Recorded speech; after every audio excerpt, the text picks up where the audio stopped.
What's up, everyone? Welcome back to Will and Dean. I'm here with my buddy Jeffrey from Only Talk Sports. Thanks for coming on, Jeffrey. Oh, it's going to be awesome, man. Talking about college football over-unders. I appreciate you having me on. I can't wait to get into it. But college football is still far away. But, the schedules are out and the lines are out and all this kind of stuff for how many, people think these teams are going to win games. So it's going to be very interesting. All right. Well, first, we're going to start off with the ACC first. And the first team we're going to go with is Jeffrey's maybe secretly fourth favorite team, the Boston College Eagles. I don't know about that. Look at the non-conference is a little tougher this year for Boston College. They got to go to Missouri, and they're hosting Michigan State, which is interesting. Yeah, I mean, definitely the Missouri game. As long as Missouri is anywhere as good as they were last year, that should be a loss. The Michigan State one, it kind of just depends on Michigan State, like with Jonathan Smith, how quickly can he revamp that team? If is it going to take him a year or two, to really get them rolling, or like is he going to be right off the bat that they're automatically better than they were? That's going to determine, with Boston College. And people got to remember, Boston College, it's new for them too, because of the fact, oh no, Jason already in here with BC wins 10 minimum. No way. No, absolutely no way. But I mean, yeah, we got to remember Bill O'Brien. I've already talked about Bill O'Brien. We talked about Bill O'Brien, but he's the new head man too. So both Boston College, Michigan State have new head coaches. Western Kentucky, I mean, that's not an easy game either. Western Kentucky is always competitive. So I don't know. I don't really like the non-conference for them on them getting wins, easy wins, kind of like last year. Yeah. I mean, starting off with Florida State, that's just a tough start. That's just at the hook. Yeah, appreciate CarCast 49ers Talk for being here too. Chase says Jeffrey was hoping I'd join late for this one. Nah, man, I'm always happy when you're in the chat. I always love the trolling, man. It's good. It's good. I mean, I don't hate Boston College, but still, it's hilarious. But I mean, I will say Florida State should be an automatic loss. But the thing is that it's week 1, so you never know. And plus you're having DJ Uiagalelei. It'll be his first game at Florida State. I mean, anything can happen, but that should be a loss for Boston College. Yeah. And then going to Farrow Field, that's probably a loss as well. So we're thinking 0-2 for Boston College. Yes. I mean, I don't know, man. Like Michigan State, Western Kentucky is probably a split, right? I mean, I don't know if they win both. Split, rough. I was thinking Western Kentucky would be a win, and then Michigan State would be a split. I don't know. Oh, I think that they're going to win one of those games and lose one of those games, to be honest. I think they'll go 1-1. But who knows? I mean, maybe I'm underselling BC like normal, but I just think that it's going to be tough for them to go 2-0 there.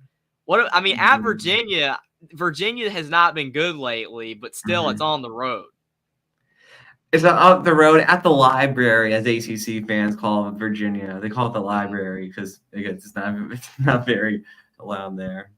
I will say at Virginia Tech, that's going to be a lot harder. Yeah, Virginia Tech's got a good atmosphere, and they could be better this year. I don't know how much better, but they have potential, especially with the way the Hokies look once they made a QB change. Hokie fans are excited that Kyron Jones is coming back. They're hoping for 9 wins. Louisville, that's not easy at all. Because Louisville, I mean, they got a lot of transfers. We know what they're losing, but Jeff Brom, he's trying to do everything he can to keep Louisville toward the top of the ACC and show it wasn't a first-year fluke with the right players. He's bringing in Tyler Shutt, he's bringing in Ja'Cory Brooks. So there's some talent there. But it is at home, but still you would think that's a loss as well. Syracuse is winnable. They can win that game. I mean, you got Syracuse with a new head coach as well. It's at BC. They can win that one. At SMU's not easy. Definitely not easy. North Carolina at home, I mean, they got a lot of home games toward the end of the season, which definitely will help them out there. But North Carolina is still not the easiest opponent to play. Mhm. North Carolina's clearly more talented, or they're going to be more talented, but they are losing Drake May and some offensive talent. It could be close. And then Pitt's winnable. Mhm. Pitt's not great. So what are This you isn't the feeling, man? easiest schedule for BC. Definitely not as easy as last year's. Oh, I'm no, gonna, this is a lot harder. yeah, I'm gonna go 4.5. I'm thinking 4.5 is my guess. Yeah, I was almost gonna be nice and say 5, just to kind of stave off the BC hatred that people think I got. But I don't know. I'm kind of leaning toward 4.5 too. 4.5 or 5, somewhere in Mhm. there. We'll go 4.5 too. I don't want to lay it on 5 and then I'm too high on them. We'll go 4.5. All right. Ding, ding, ding. 4.5. We got it. We're Yes. 1-0. We're Good job, 1-0. Will. Good job. I'm so Yeah. glad I didn't go with 5, man. I mean, it's BC. This is a tough schedule. You can't predict 5 wins for him, even with Bill O'Brien. So, good job, man. Ding, ding. All right. Now let's look for the Golden Bears. Ooh, Cal, man. Good old Cal. Mm-hmm. Jason says Thomas Castellanos is good. BC's going to be better than you people think. I mean, you are right about that, Jason. I like Castellanos, but the problem is that the schedule is not as favorable. That the big reason they made a bowl game, and everybody knows it, was that how easy that schedule was last year. All right. So looking at Cal, they got an FCS game Easy first. win. At Auburn. We're gonna say that's a loss because it's. I mean, if it was at home, I think they would have a shot because they almost won, but not at Jordan Hare.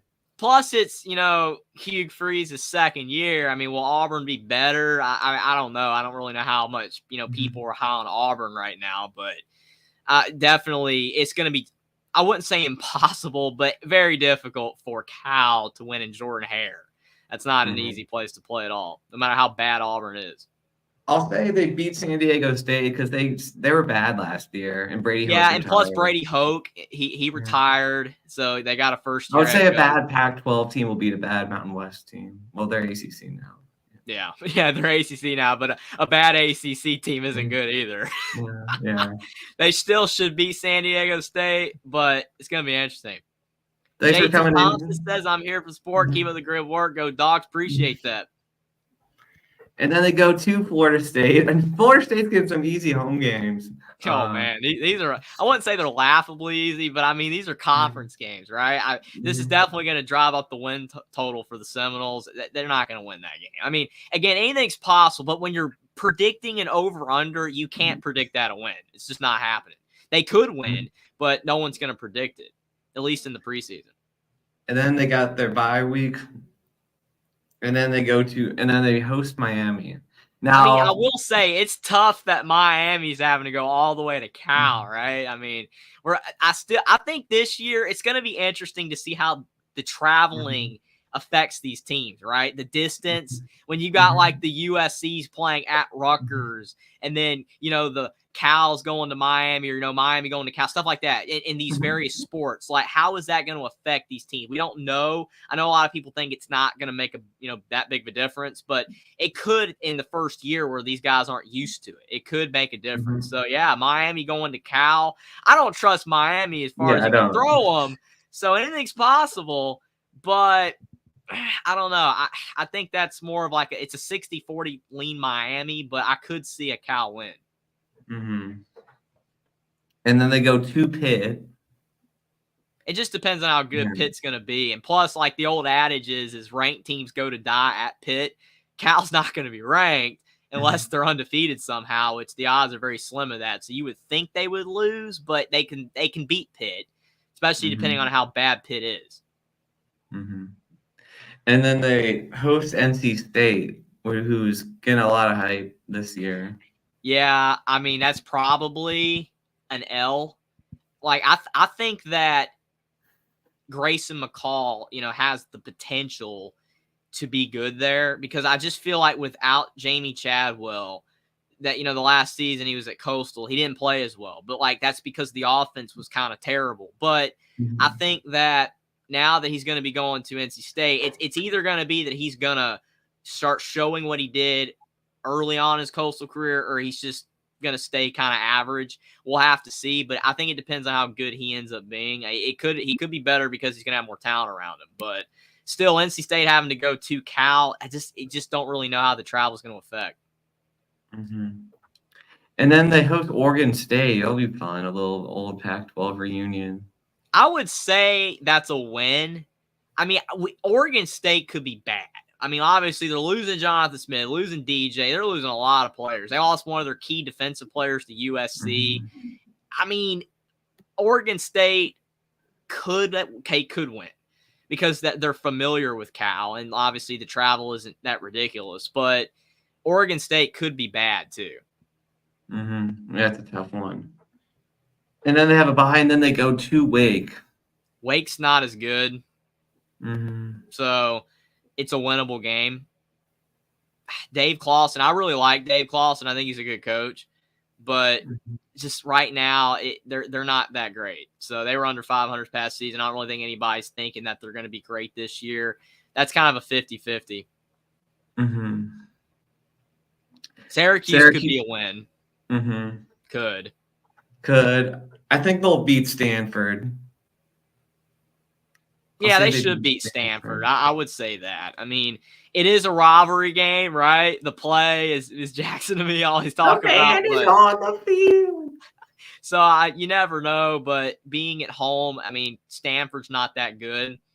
And I'm not trying to throw Syracuse, again, to go with them for set under the bus or anything, but it's because I know, like, they got Kyle McCord. Like, Syracuse is getting people are saying that Syracuse will be the new next Louisville this year. I'm not saying they're going to be bad, but I kind of have to see it. We'll do Syracuse next just for fun. Yeah, we'll go straight to Syracuse next.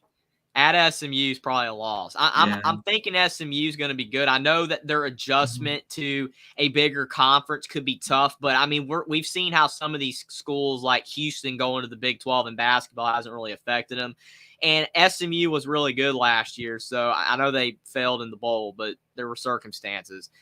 They could end up being one of the better ACC teams. We'll have to see. Only time will tell, but I don't really think Cal's going to win at SMU as of now anyway. I'm going to be, what are you thinking? I'm thinking 5.5. I was going to say 5.5. I think Cal's going to have a little bit more, I wouldn't say hype, but people are going to be a little bit higher on them than BC. I'll say 5. 6.5 for Cal. What? Wow. No way. We were off. Oh, goodness. I was not expecting 6.5. So they're projecting Cal to make a bowl game here. Wow. I guess, I mean, they're probably thinking they're beating SMU then, or in maybe Oregon State and Pitt, teams like that we didn't really, bank on them winning automatically. Jackson thinks that Cal's a joke. Well, the over-under and the betting odds does not think that they are a joke, but I will have to see it to believe it this season. That's surprising. 6.5 for Cal. Yeah, I wouldn't have thought that. Let's take a look at the Syracuse schedule, man.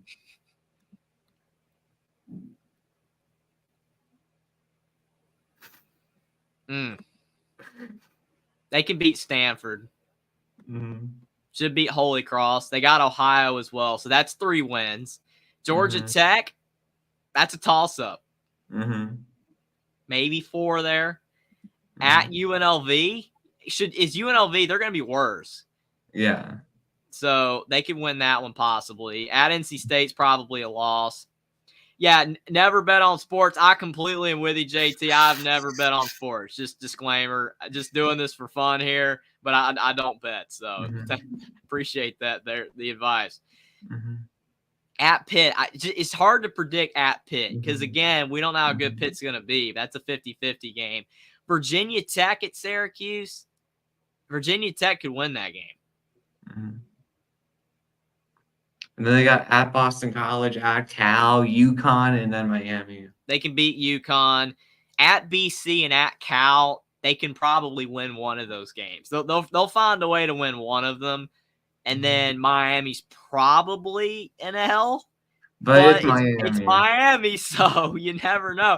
Because I'm loving how like preseason hype already for Miami. We're gonna go undefeated. And I'm like, your schedule suggests that that's possible, but you're gonna blow it somewhere. You're gonna lose a couple games that are just outrageously bad, like this past season. So I don't think Miami's gonna go all the way, but yeah, I would say.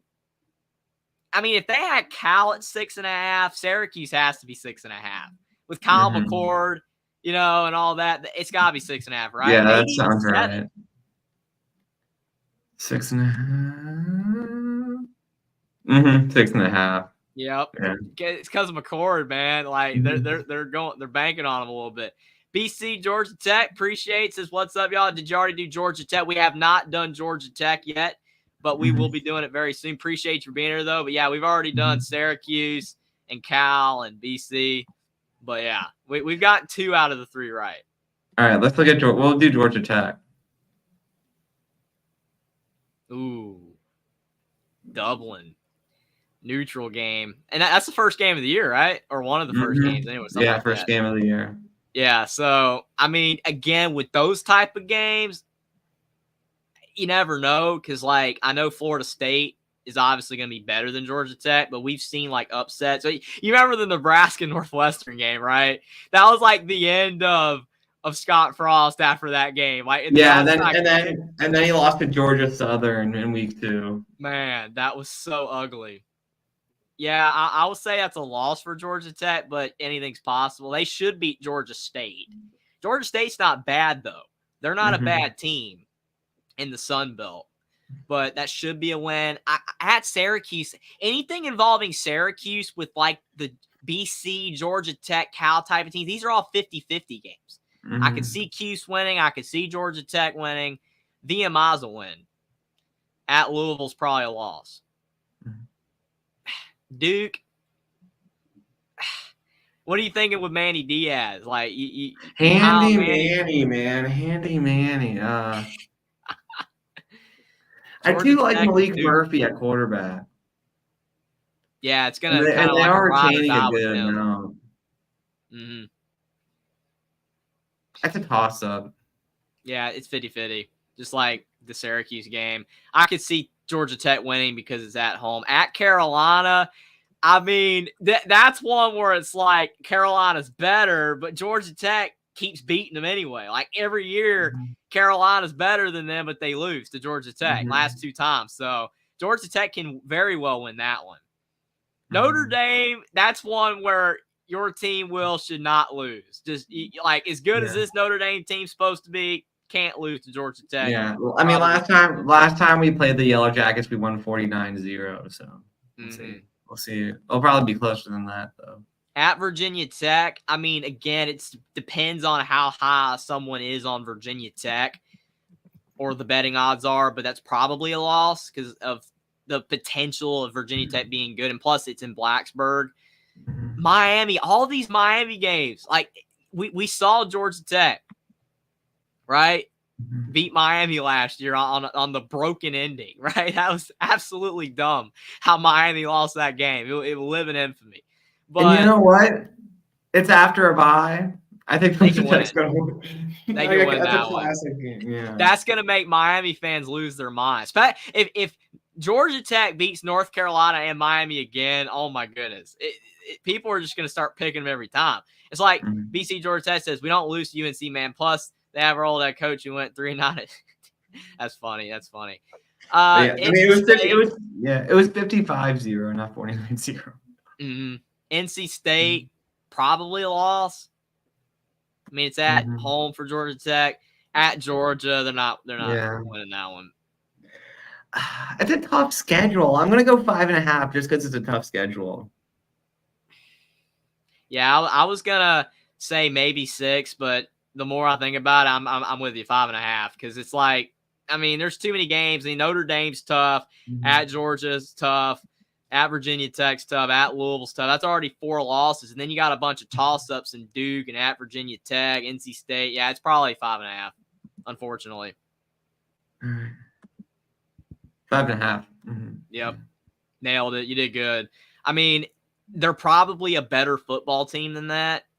Or they're going to end up being like on the field. You're going to be like, this is a pretty good team. But with that scheduling matters so much with how good or how many wins you get. Like you could be a legitimately good team and not make a bowl game. Like I feel like Indiana, I know they were garbage. I get that.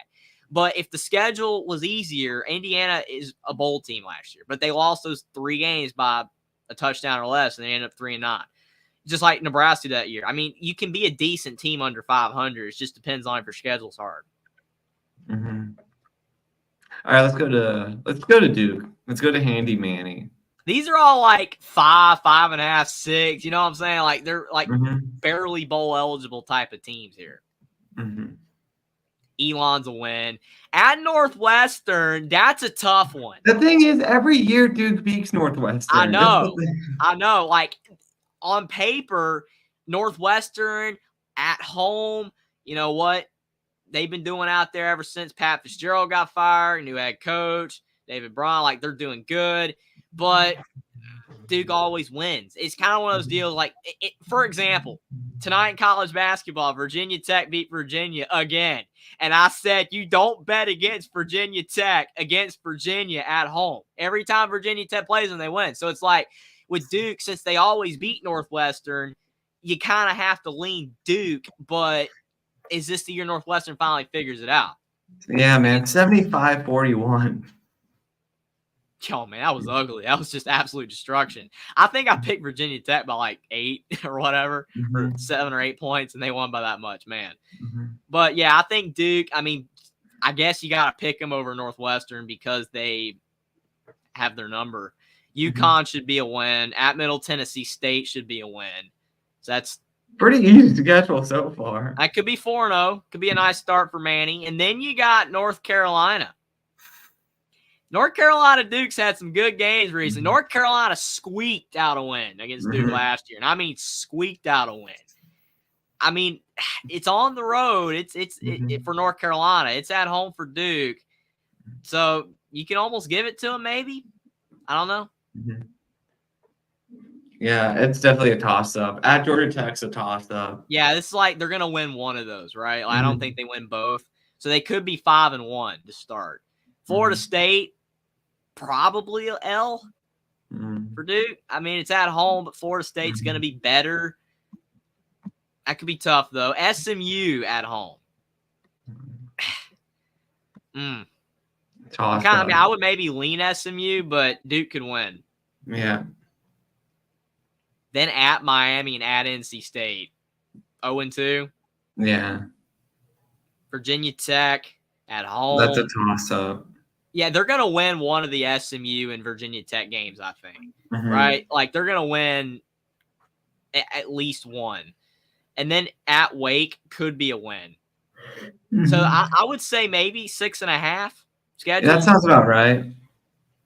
Let's go 6.5. See if we 6.5. Yeah. Sounded like it, man. I wasn't going 7. Wasn't going 7, but I'm like, with that schedule's got to be 6.5. Duke's schedule is definitely more favorable than a couple of the other ACC teams we've done. All right. Let's go to the Paw. Let's go to Clemson. Ooh, that's going to be interesting. Clemson, the team that a few years ago was among the elite in college football, and now they're not. And they start out with Georgia. The thing is, it's week 1. You know, I hope it's close, but it could get ugly. With that game a few years ago, though, wasn't it 2021 when Georgia won it all the first time with Kirby? That was a close game, even though Clemson ended up not being all that good that season for their standard previously. It's just it was week 1, so it could be close, but Georgia is better. I wouldn't say they're better now than they were then because they were good that season, but I think Georgia's figured it out under Kirby more so now. Like the team is just dynamically, they're more set now than when they were then, where they were kind of like becoming elite. Now they're elite, so they're going to have an advantage over Clemson. It's probably a loss. Clemson could win because it's week 1, but it's probably a loss. App State, that's one where it's like, a win. App State, you can't trust playing App State. Why do so many of these teams schedule App State? Don't schedule App State. They beat so many good teams. So I'm obviously going to say Clemson's going to win, but that could be a loss. Legitimately, we've seen it. Like Carolina almost lost to App State last 2 times they played, and even though Carolina somehow found a way to win, we saw App State beat A&M recently. That was hilarious.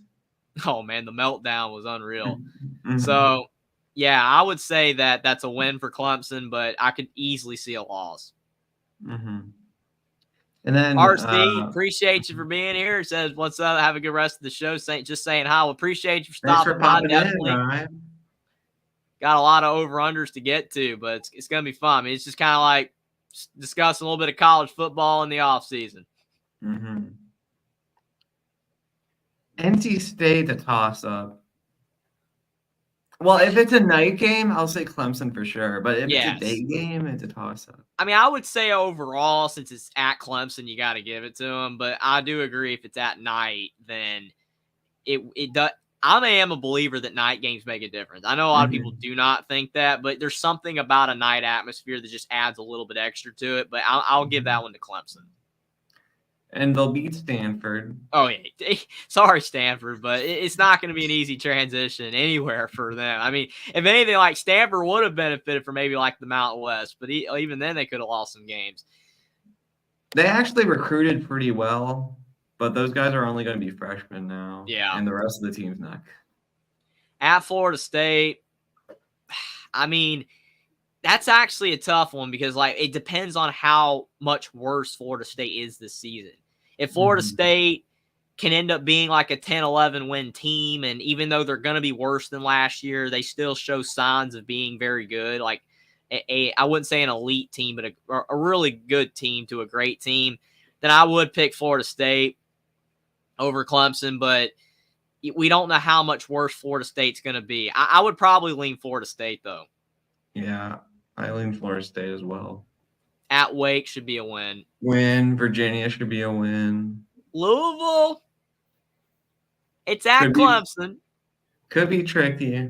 Could be tricky. I would go Clemson there just because it's at home. I mean, I am a big believer in, the home atmosphere, especially when it's a team like Clemson that has that good of a home atmosphere. But, I mean, legitimately, though, between NC State and Louisville, both those games at Clemson, they could drop one of those games. They could. But they could also win them both. I mean, after Louisville, at Virginia, at Pitt, Clemson should win both. The Citadel's easy. South Carolina, they've been kind of interesting with them lately, but I think they should win because it's at home. I know they did lose. The last time they played South Carolina at home, they lost 31-30 because I did pick South Carolina to win for some reason. I was right. It was crazy 2 years ago. But what are you thinking, man? 9.5? 9.5 or 10.5? I'll probably go 9.5, right? Because they're probably going to say the at Florida State game's a loss, Georgia's a loss, and then between Louisville, NC State, and all the other teams, I'll say 9.5.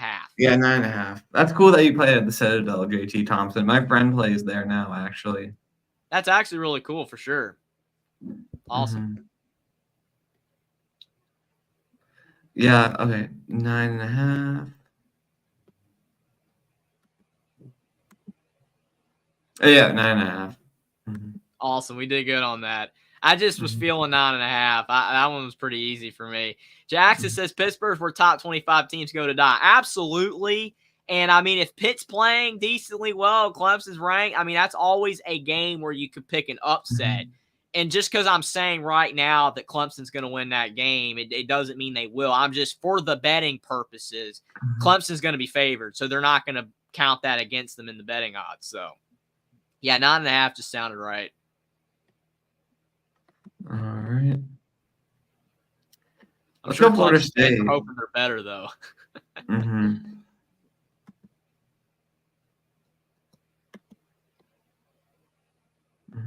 Yeah, we already picked the win against Georgia Tech. And then Boston College is a win. Memphis is a win because they're, that was at home as well. Cal should be a win. At SMU could be tricky, but they'll be favored. Clemson, kind of a toss-up, but they could easily win that game because it's at home. They'll probably, like I said, probably be favored. At Duke could be interesting, should win. At Miami. Is Miami going to get it done this year? Are they going to beat Florida State? I don't know. We just don't know how good Miami's going to be. It's probably betting-wise, if Miami has a good record going into that game, Miami might be favored to win, but I don't know. Yeah. It's all about how good Miami's going to be. Yeah. Because Miami kept it pretty close this year. Definitely at Notre Dame's a loss, in the betting odds anyway. Florida, that's a win. Even though anything can happen in a rivalry. Chase says Miami isn't doing anything against the Noles. Got the poop emoji. Yeah, they're not. I mean, they got to prove it. Like with a lot of teams, if you want people to believe in you to win, you got to get it done. And Miami has not been getting it done recently in the ACC or against Florida State. What are you feeling with this schedule for an over/under? I'm thinking 10.5. I'll go 10. I'll go 10 because, Notre Dame's already a loss. And then, to me, with all those other games like Clemson and at Miami being kind of interesting, I think it's going to be 10. I don't know how much half they do, though. That's the thing. We'll see.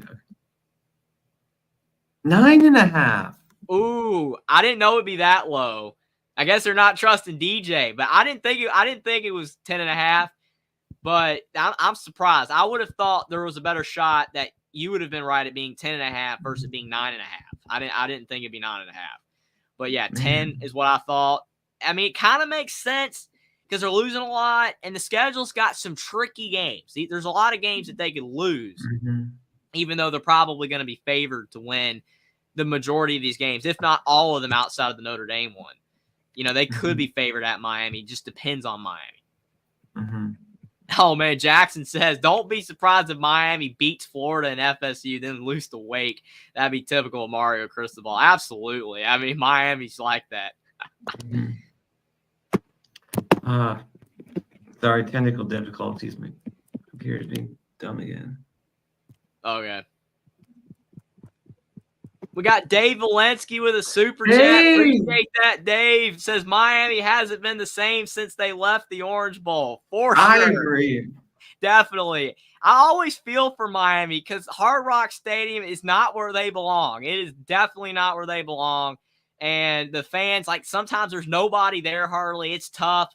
Stadium is just not where it should be. It's way out of town in Coral Gables.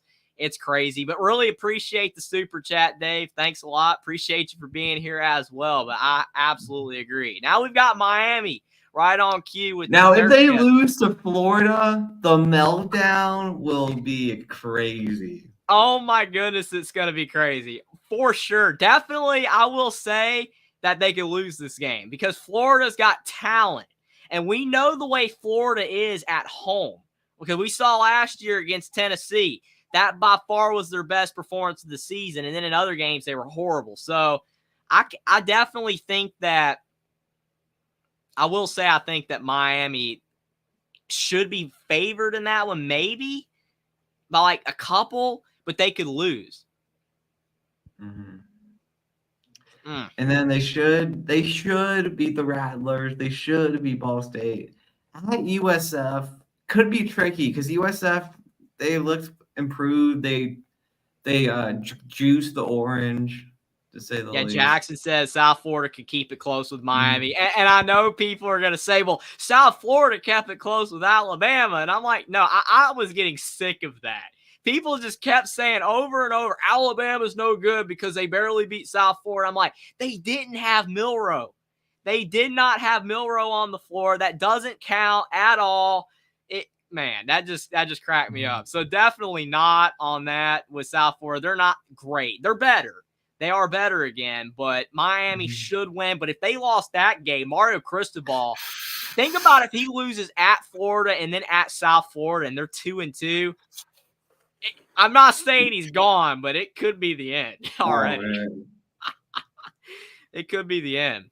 He's like, I'm the savior Miami needs. He said in that press conference. I mean, when you say stuff like that, you got to back it up with wins, and they're not doing it so far. JT says Canes are 2 coaches away. 2 coaches away, because they're gonna mess up the next time. That's funny. That's good. Mm-hmm. So then you got Virginia Tech. That should be a win. That could be tricky. It could be tricky, but I mean, like I'm saying, it should be a win because they're going to be favored. But that, I mean, like again, to Dave's point, with they having the Saints left the Orange Bowl, I don't like their home crowd. Like it's weak. So many of these games, especially when they're not playing good teams, they just like their crowd is just bad sometimes. So like playing a Virginia Tech, if Virginia Tech's legitimately improved, they could win. They could win at Miami. So I don't know. I would go Miami for the betting purposes, but you never know on that. At Cal, we talked about that earlier. I mean, that could be 50-50. At Louisville, they could lose that. I'm going L. I'm giving it to Austin's team. I'm going L. I don't know about that one. It depends on how good Louisville is, but I mean, I have more faith or more trust in Jeff Brom than I do in Mario Cristobal right now. Florida State. I mean, like I said, that's probably a loss. Maybe. It's kind of 50-50, but I would lean Florida State. Dukes should be a win. Duke will be interesting because it's Manny going back to Hard Rock. Yes, it will. The storyline's going to be great. And imagine if Duke wins. Okay. If it's not enough after losing at Florida and at South Florida, if they lose to Duke at home, Manny beats his old team. Oh my goodness, it's done for Mario. Especially if his record's like 7-4 or 6-5 at that point, or whatever his record would be there. Or like, okay, so that's like three games left in the regular season. So if he's like, 5-4, it could be the end. It really could be. Because, I mean, I didn't think Manny Diaz should have really been fired. I'm not saying Manny Diaz would ever won at Miami, but he was doing all right. Well, the thing is, the players at Miami, they had no respect for Manny. They didn't listen to him. So which is unfortunate. Definitely very unfortunate. At Georgia Tech's not easy either because, I mean, they're going to be a tough out. Wake should be a win. At Syracuse, it's not easy in the Dome. I miss the Carrier Dome, by the way, because it's ironic. I said it in one of my videos the other day talking about Syracuse. I was like, the Carrier Dome. And people are like, the Carrier Dome. It's not the Carrier Dome anymore. I'm like, I know, but I like the Carrier Dome better. But these name changes. My Cowboys family, appreciate you for being here. So what's up, all? Go Cowboys. Is this the year for the Cowboys? Hopefully it is. I know no one believes in them, but I appreciate you for being here. Hopefully the Cowboys have a great season coming up in the NFL. But what are you feeling for Miami? I'm going 8. It's going to be high. It's going to be higher than it should be. Yes, it is because it's Miami. 8.5. 8.5. I mean, looking at this schedule, it's not tough, but there's just so many tricky games that they could slip up in Miami fashion. I mean, because I don't trust Miami as far as I can throw them, I would go 7.5, but I'm with you. I think it's going to be 8 or 8.5. I'll say 8.5 like you because it's Miami. They're going to oversell them because of the fact that the schedule's not super tough, but they're not going to take into account the amount of games they could lose. 9.5. No. How is it 9.5? How? They never win that much. If they win that much, Mario Cristobal is going to get a lifetime contract or something. I mean, come on. I mean, we'll have to see it to believe it. Could they legitimately win that many games? Yes. They have the talent, but they haven't done it. So it's just hard to believe. 9.5. That's the most ridiculous one so far. Oh, boy. Oh, man. All right, let's look at Louisville. Okay,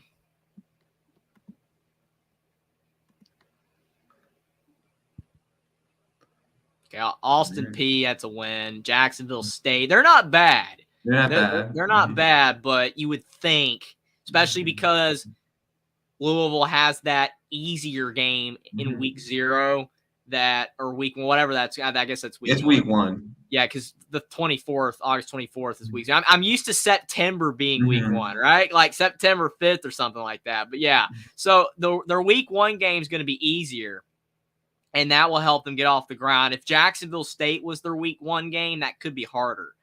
But they should be 2-0. Georgia Tech, probably 3-0 at Notre Dame. Imagine if somehow Austin his team was able to beat Notre Dame again. Imagine that, right? If it two in a row, it'd be crazy. Dave with another super chat, $9.99. Appreciate that, Dave. He says anytime a program moves off campus, it starts to be a nail in the coffin for that program. Just look at UCLA and being from Minnesota when the Gophers used to play in the Metro Dome. For sure. I mean, I don't know why they have to move these teams. I don't get it. I'm absolutely with you. I mean, it's just very unfortunate. It's kind of like Chicago. I know they want to leave Soldier Field for obvious reasons, but I just feel in certain situations you should keep it where it's at because they're centralized there. It just makes no sense to move it. I know sometimes like a building might be falling apart, but you could renovate it. But absolutely with you. But appreciate that, Dave, with another super chat. Really appreciate you for being here. But definitely, I mean, just you can't do that to a program. Like Miami needs to fix that problem. And they're not doing it. And it just, I think that aids in their mediocrity. And it's sad. I don't know. With the UCLA, I don't know if that was, they were still good for a while in the Rose Bowl. I don't know. I mean, I think hiring Rick Neuheisel was the main culprit of Miami's downfall because they're starting to fall apart. But I don't know. That Neuheisel hire was just bad. Also, I mean, maybe they should have kept Jim Moore around now. Yeah, it's always interesting looking back on programs. I mean, seeing like Nebraska and how they fell because like people like, well, what if they kept Bo Pelini, and they were average, going 9-4, whatever. Like, what if they kept him and then they collapsed? You talk about with Miami, UCLA, a lot of these schools. It's just sometimes it's coaching moves or just stuff happens just all over the place. It's just not helping out. Like sometimes it's not the up and up like administration supporting the program as they should. So it's interesting. Yeah, SMU. I mean, that should be a win for Louisville. Like I said, I maybe am overhyping SMU, but I don't know how good they're going to be. So I keep saying like SMU could be a loss for these teams because it's at Louisville. Though it should be a win. At Virginia. That should be a win. I mean, it's just it's on the road, and Louisville did struggle with Virginia last year, but I mean, it should be a win. Miami at home, I did say last time I thought they could win that one. Maybe Vegas doesn't think so. Vegas probably, if they're going Miami 9.5, then they probably don't, which is unfortunate. I would go with Louisville right now anyway. At BC, at betting wise, it's going to be a win. At Clemson, a loss. At Stanford's a win. Pitt is a win. And at Kentucky, that's probably a toss-up. At Kentucky. 8.5? Or is that too high? I would probably say with the Notre Dame game, the Miami game, the Clemson game, and the Kentucky game, and then everything else, probably 8.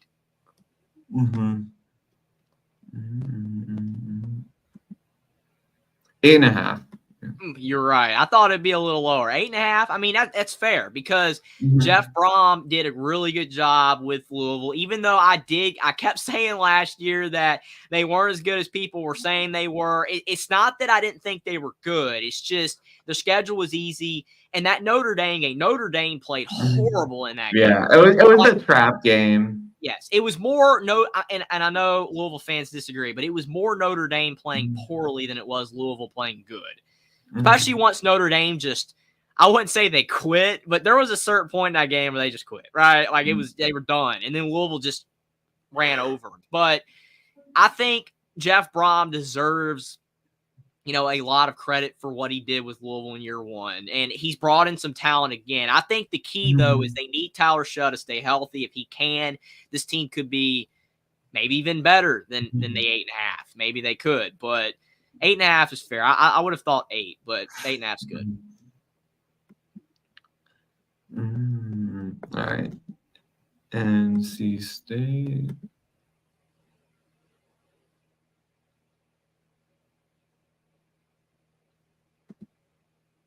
NC State's a really interesting team. They're probably going to be around the Louisville range. Ooh, Tennessee, if they could beat Tennessee, that would be big. That raises their ceiling big time. Mm-hmm. The problem is, though, with games like that is that it's early in the season. You don't even know what these teams are going to look like. Like NC State could beat Tennessee because it's a week 1 or week 2 game or whatever. And then it's like after that, Tennessee ends up being better than them. But NC State got the win at the beginning of the season. I mean, I would almost lean NC State because of it being early in the year. Because I feel like it's in Charlotte. Yeah, and it's in Charlotte. That's a great point. So that's going to help NC State, you would think. I don't know. They do travel, though, Tennessee. Tennessee travels for sure. But NC State, I mean, they have a good fan contingency in North Carolina. They're not obviously like as good as some other programs, but they're decent. I don't know. I mean, probably Tennessee is going to be favored probably by like 1 or 2. I don't know. But I would think NC State might have a better shot to win. I'm just saying that right now, though.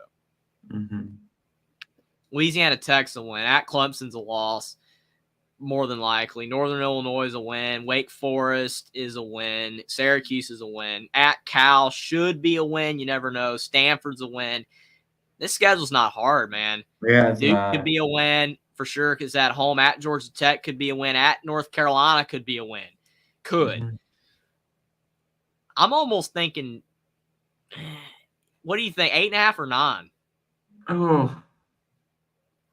I'm going to go 8.5. 8.5, like, yeah, probably Louisville, 8.5. I mean, the schedule's easier, though, overall. I'm going to go 9.5. I'll go 9. 8.5. Oh. Man, why? I guess they think Louisville's going to be better than NC State because Louisville's schedule's harder than NC State's, but yet their over-unders are the same.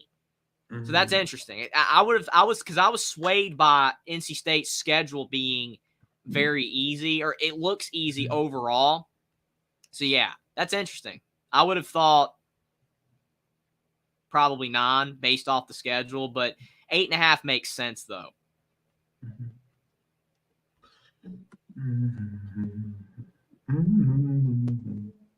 All right, time for Carolina. Man, they're probably not high on North Carolina, man. Losing Drake May, you're bringing in Max Johnson, people just think Max Johnson's terrible for whatever. They just think he's the worst quarterback ever. So at Minnesota, that's not easy in week 1 on a probably Thursday night.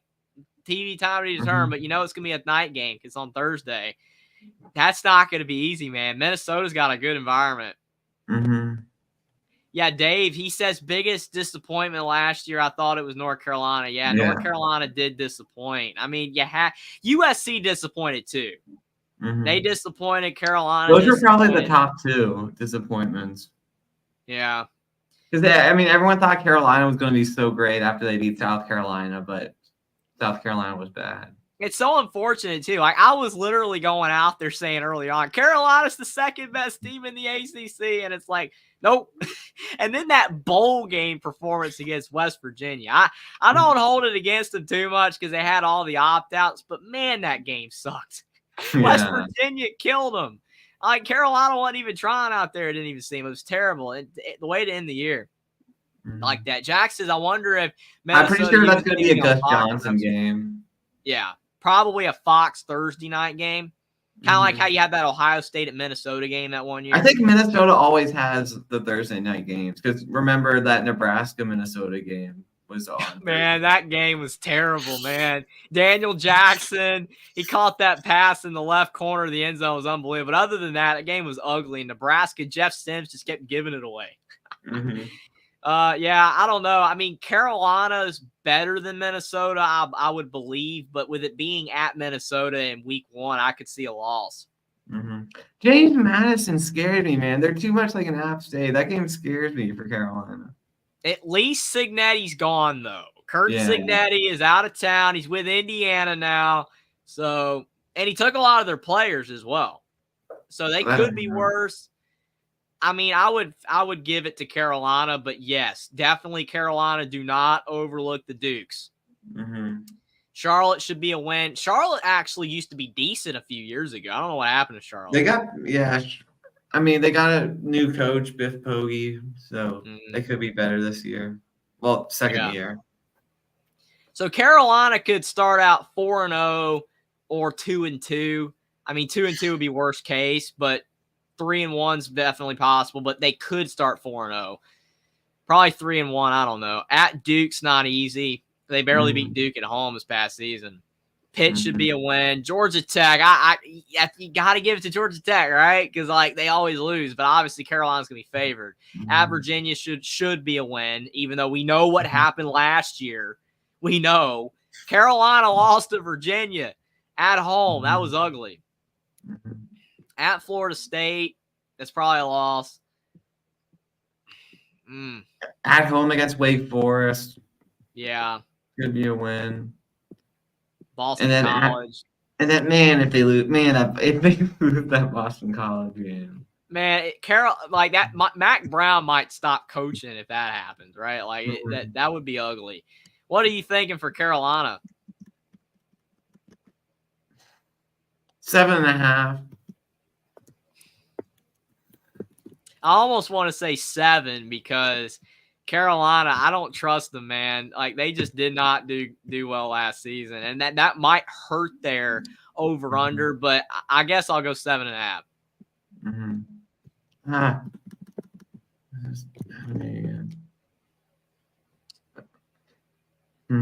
I gotta look. Handle. Sorry, you're good. Computer team. Jackson said, just don't put UNC BC on the CW. Yeah, Carolina should never be on the CW. Ever. It's an automatic loss if so.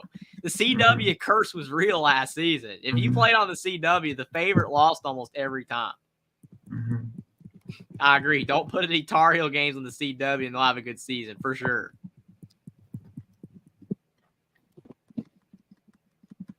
All right. Yeah, JT Thompson, Matt Brown is 72. So, I mean, I think it's possible he could retire soon anyway. But, if they have another underperforming year, it could be the end. And then Dave says Minnesota's always had a Thursday home opener since they moved to the bank. Yeah, so you're definitely right about that.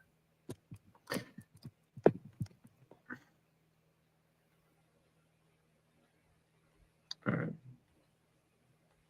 Carolina, I have it on my phone. Carolina's win total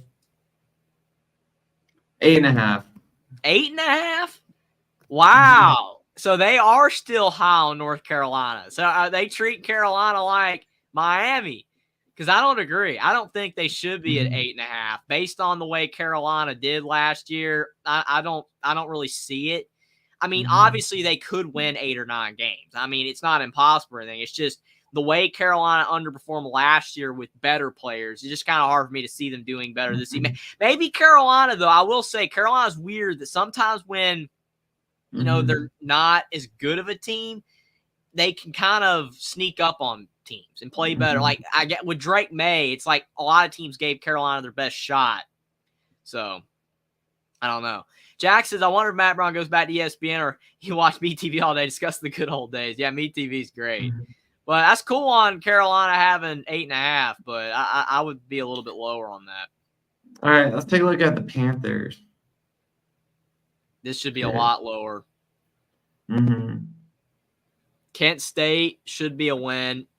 At Cincinnati, that's interesting because if I recall, didn't Cincinnati beat Pitt last year? Yes, they did. And it was at Pitt. So, I mean, it could be a revenge game. But, I mean, I don't know. I mean, it kind of feels like Pat Narduzzi. It's toward the end, right? I mean, the way it's going right now, I don't know. It's just, I don't know. I don't know how good they're going to be. They could win that game. I don't think Cincinnati's going to be, a great team. I know they got Brendan Sorsby from Indiana at QB, but we'll see. Yeah, got and the then Jackson, backyard and then they lost brawl. their winning streak against Miami, Ohio after they beat Pitt. So that was crazy. Cincinnati did that. And then we got the backyard brawl. It's at home, and they're going to play hard because that the two teams do not like each other. But West Virginia should be better than Pitt. I mean, West Virginia might be favored in that one. Yeah. And then at Carolina. Yeah, Youngstown to win. At Carolina should be a loss. Cal should be maybe a win. I mean, did we say Cal would beat Pitt? Or was that like a toss-up? But Cal was 6.5, though. I don't know. That might be a win for Cal. Yeah, probably. Syracuse and all, but I mean, they got to win one of those, right? You would think. I mean, between Cal and Syracuse both being at home, you would think they would win one of those games at least. I would think. At SMU's probably a loss. Virginia at home, probably a win, maybe. And then you got Clemson's a loss, even though ranked teams do go to die there a lot. At Louisville's a loss. At BC's probably a loss, maybe. I say 4.5. I would say 4, but because Pat Narduzzi's been there for a very long time, they're probably going to cut him a bit of slack. So I'll say 4.5 too. I don't think 5. They're just not playing well. 4.5. You're not saying 5.5. I'm saying 6.5. That's what it is? Yeah. How? I don't know. So another one where we're off by 2 here. With like Miami, now you got it with Pitt. How? I mean, they're projecting this team to be a bowl team after last year. How. Last year was ugly. I mean, I could see Pitt. I mean, if we go basically a year in the future and then you see that Pitt made a bowl game, that wouldn't shock me. I'd be like, okay, Pitt made a bowl game. It's not a shock, but how can you predict that in the betting odds based off last season? They were horrible last season. I just don't agree. I don't agree. Hummus Hero says, good evening, gentlemen. Appreciate you for being here. We just found out, Hummus, that Pitt is projected to make a bowl game out of the gate according to the betting odds. That is unbelievable. JT Thompson says SMU is rising. They invented the bag. That's good. That's good. Back in the 80s, man. The greatest team money could buy. The bling got exposed. You got to admit that. All the guys had gold chains and watches. They would have won a national championship, but they got screwed by the refs. But that was God telling them not to cheat. Yeah, and then unfortunately, many years later, now a lot more people do. Teams do.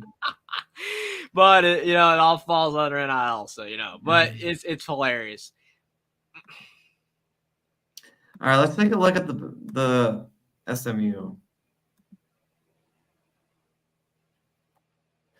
At Nevada should be a win. HCU, is that HC? I don't know.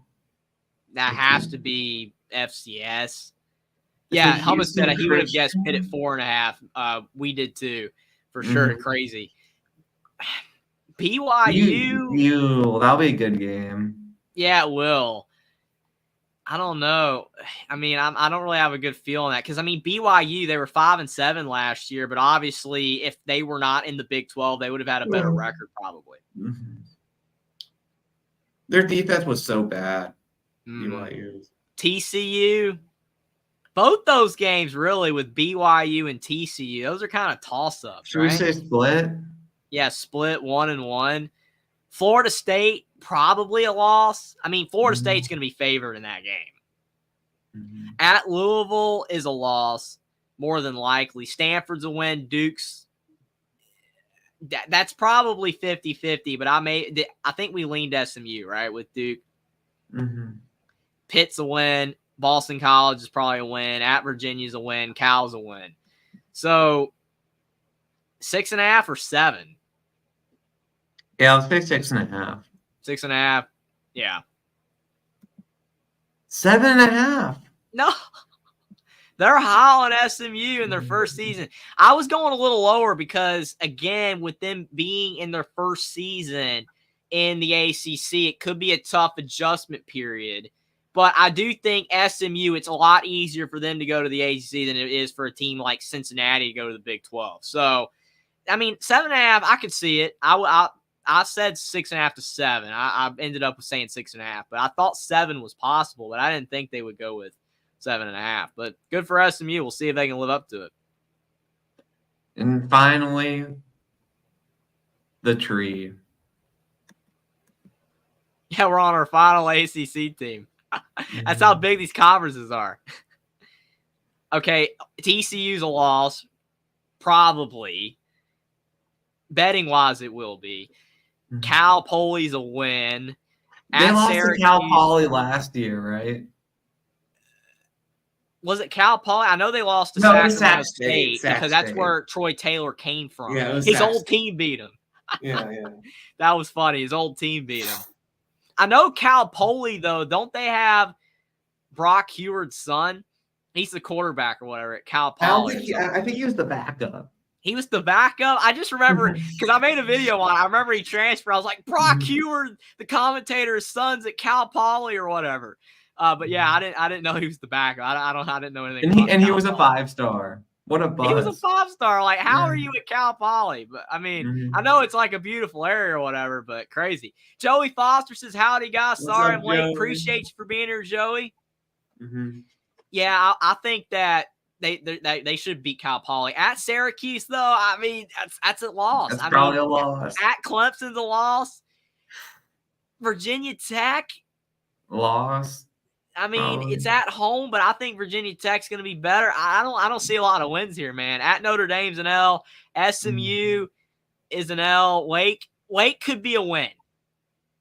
Wake could be a win. At NC State's a loss.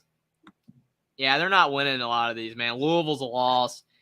At Cal, like I said, that's probably a toss-up. Could go either way, but more than likely, I would go probably Cal because they're at home. And then at San Jose's decent. Are you thinking 3? 3.5.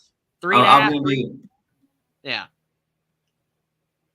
It's not good, though. 3.5. 3.5. Yeah, so they're definitely probably projected to be the worst ACC team in the betting. Oh, we still have Wake Forest. Oh, Wake Forest is going to be down there, too. Hummus says, Stanford SMU is an ACC game. What has the world come to? Yeah, I know. I mean, I think it's underrated, to be honest, because when you think about, like, the other conferences, right, like how you got USC and all that going to the Big Ten, how crazy it is. But then you think about SMU and Cal and Stanford going to the ACC. That's just bizarre, too, because it's like it's the Atlantic Coast Conference.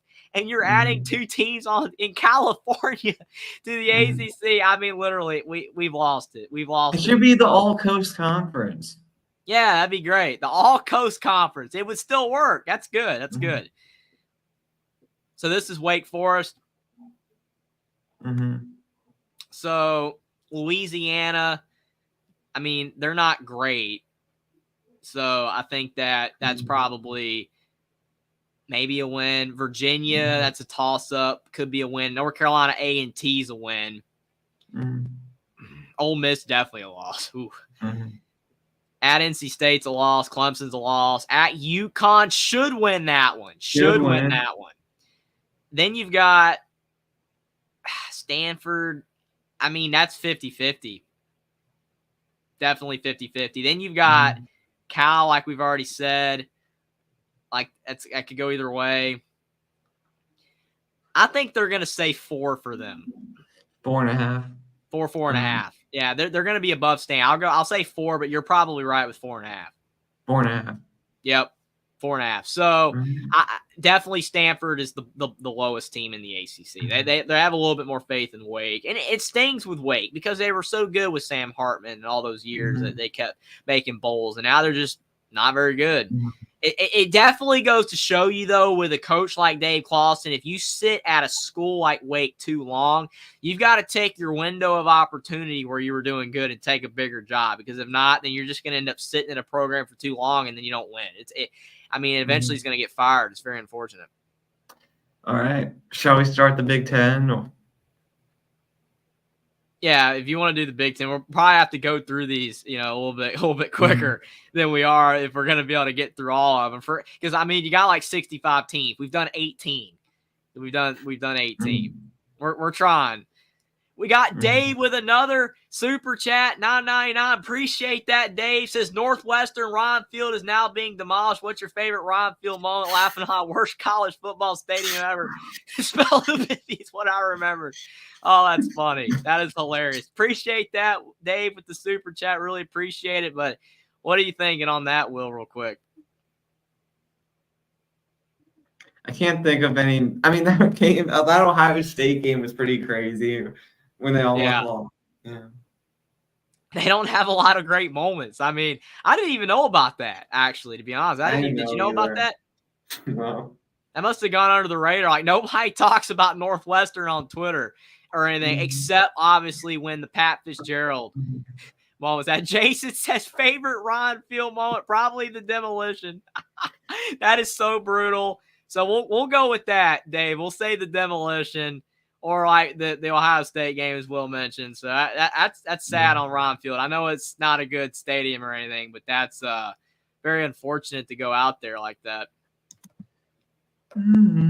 Should we do Big 12 first since Joey's here, or Big 10? We can do Big 12. Okay, yeah, Big 12 for Joey. Let's go Arizona. Arizona. Arizona's going to be tricky because obviously they lost their running back or whatever to Washington. They lost the coach, Jed Fish. But the fact they got Fafita back and McMillan, that's huge. So they should still be pretty good. They're going into the Big 12. New Mexico's a win. Northern Arizona's a win.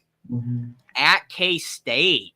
Well, that's a good game. That's a really good game. That's one of those games where I'm definitely going to be tuning into that one. And, like, it's on a Friday night, too, so it should be the best game on. I'll definitely be tuning in. I mean, probably like a slight underdog, you would think, because it's at K-State. I would say slight underdog there.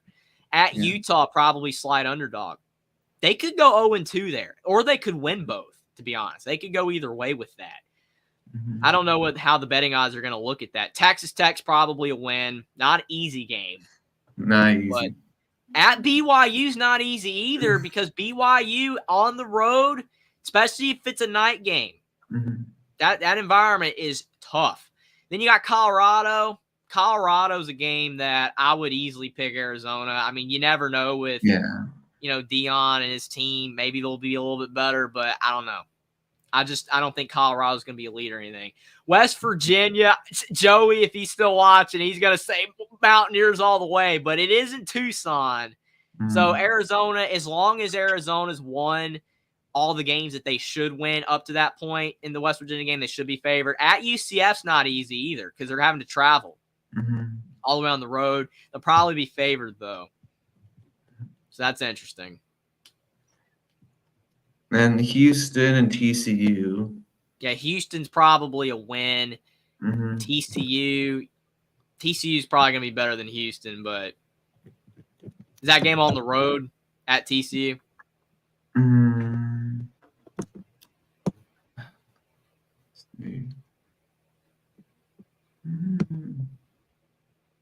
It looks like it's in Fort Worth.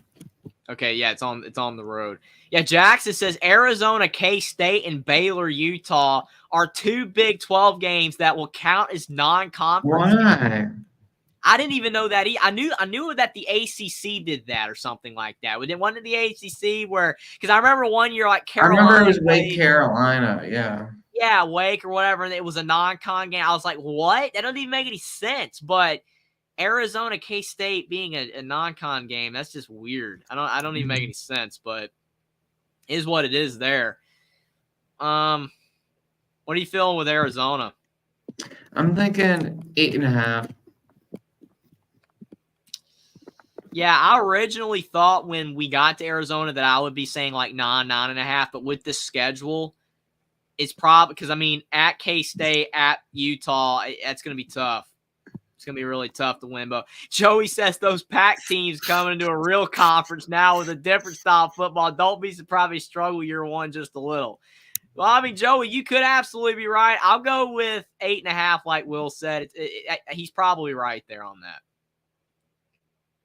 Mm-hmm. I could be wrong, like I was about Pitt, but we'll see. I'm bringing it up.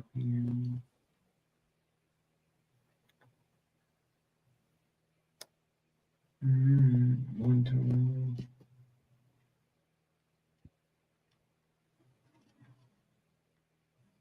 yeah, 8.5. 8.5. Okay. Makes sense. I mean, because the schedule is a little bit too tough to go with 9. Because, I mean, even like at that TCU game, that's not an easy game. At BYU is not an easy game. Even at UCF. Like, I know that you have to go on the road sometimes, but the Big 12 is so many teams that their road environments are tough enough where you could project the loss. And even maybe a team like West Virginia, to give credit to Joey's team, maybe could get them. So, you never know. Arizona State, you would think they should beat their rival. Arizona State's really struggling. But, yeah, I could see it at the bottom there. But, yeah, I think 8.5 is a good number for them. Dave said, one of my favorite Northwestern football moments when they lost to Michigan State, got the record for the longest losing streak. The fans stormed the field, tore down the goalpost, chanting, "We are the worst." Oh man, that's definitely the greatest moment for sure. Absolutely. Mm-hmm. Absolutely. Jackson says he's curious about Utah going into 2024. That'll be interesting for sure. Let's look at Sparky. Let's look at Arizona State. Yeah, they're not going to be great again probably this season. Probably going to struggle again. Wyoming, that's not an easy game. Wyoming's a good Mount West team, but like we've said before, Wyoming at home is a lot better than they are on the road. So you would think maybe Arizona State could win, but Hamasiro says, I think some would argue UConn plays in more of a real conference than the Big 12. That's funny. Mississippi State going to Arizona State. That's you would think that's a loss, right? Should be a loss. At Texas State's not easy. Texas State, I mean, I think TJ Finley's still there. At that's Texas Tech's a loss. Kansas is probably a loss. Utah's a loss. At Cincinnati, maybe a win. Maybe. At Oklahoma State, not happening more than likely. UCF, I mean, it's at home. Maybe. Probably not. Kansas State's not happening. Yeah, they're not winning a lot of the games here. And then they got BYU, and then they got at Arizona. BYU maybe, and then at Arizona, no way. So 4, 4.5, 4. I'll go 3.5. 3.5. Probably 3.5 or 4.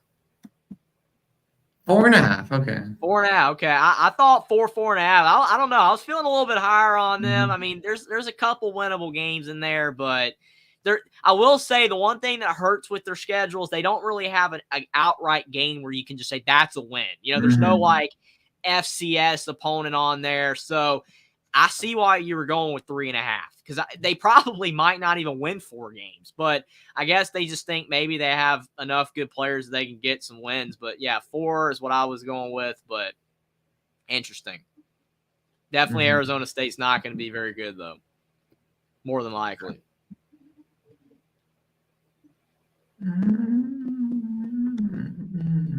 What team you want to do next?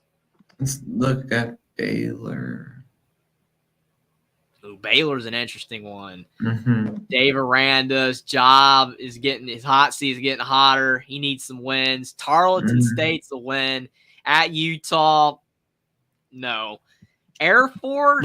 That they have to win that. Gotta beat Air Force. What happened to Air Force last season? You met the collapse. They were doing so good, and then they just collapsed. I was still blown away at that. I mean, some people thought they were going to make the New Year's Six the way that they were going, and then they just fell apart. At Colorado, that's 50-50, man. I don't know. I mean, I could see Baylor winning, but didn't Baylor? Yeah, they got Finn. They got Daquan Finn from Toledo. That's right. Mhm. Maybe. BYU, they kind of have to win these home games. Columbus Hero says, seriously, though, remember when Chris Foot was trying to convince everyone that UConn Oh. plays in the Big East for football? It's like the Big East doesn't even have football. That's so funny. That was funny. Yeah, BYU, that's a toss-up, like you said. At Iowa State, that's probably a loss, especially if Matt Campbell has them being pretty good again. At Texas Tech, probably a loss. Oklahoma State's probably a loss. TCU maybe. At West Virginia, probably a loss. At Houston, maybe. Kansas, probably a loss. I'm not seeing a lot here. I mean, maybe unless I'm missing like Baylor, adding some guys in the transfer portal. I mean, I know they got new coordinators. Yeah, trying to help with the play calling there. I'm just not seeing a lot of wins here. Maybe I'm underestimating Baylor because of how bad they were. I'm going to go 5.5. I don't know. I was going to say 5, but you could be right. But that schedule, there's a lot of hard games. I'll go 5. All right. Yeah, 5.5. Okay, you're right. I don't see it, though. I mean, where are they going to get the wins? I mean, they could maybe be, like I said, Houston or Colorado or BYU, TC. The potential's there, but Baylor was really bad last season. So they're going to have to be better than last year for them to get 5.5. Joey Foster says, yeah, David Rand had adopted Neil Brown's hot seat. Yeah, it's nice that Neil Brown's seat is cooled a little bit. I mean, it was like every year, like last couple of years, he was just hotter than ever, but he's definitely helped out his job for now. But yeah, definitely Dave Aranda, man, it's his fall from grace. So he was one of the hottest names in college football for the right reasons.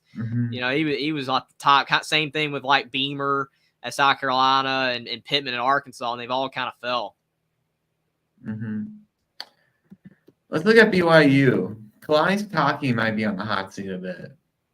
Yeah, I mean, it's tough for Kalani Sitake though, because BYU was independent, and it's like now they're in a conference in the Big 12, and it's a lot harder now. I mean, they just worked as an independent because they didn't have to play the same teams or in a conference. Like they had the schedule working out from the way that they did. I don't know. It just feels like things are just kind of working against BYU right now. But Southern Illinois is a win. SMU, I would say, is a loss. Wyoming, and it's in Laramie. That's not easy. Well, that's a loss. Yep. I mean, Texas Tech, they couldn't get it done. It's going to be hard for BYU to do it. Obviously, the travel's not as far as it was for Texas Tech, but still, Wyoming, it's very hard to win there. Kansas State's probably a loss. I mean, it's at BYU, so you never know, but Kansas State's tough. At Baylor, probably 50-50. Arizona's probably a loss. Oklahoma State. I mean, we got to take into account, though, that BYU is very hard on their own field. So, I mean, maybe they can maybe upset one of these teams. Maybe they can upset an Oklahoma State and Provo or Kansas State. It's not likely, but they could. At UCF's possible. At Utah, probably not. Kansas, they're going to get one of these teams on their own field. One of them's going down. I think that they're going to find a way to win one in Provo against a better team. At Arizona State's probably a win. Houston could be a win. I mean, it's same as Baylor, 5.5, 5.5, maybe. 5.5. Maybe 6.5.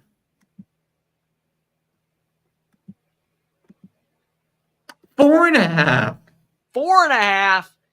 Oh no! So they have BYU going in the wrong direction. They were 5-7 this past year, so now they think they're going to 4.5 could be 4 or 5. It's in between, but still, that's not good.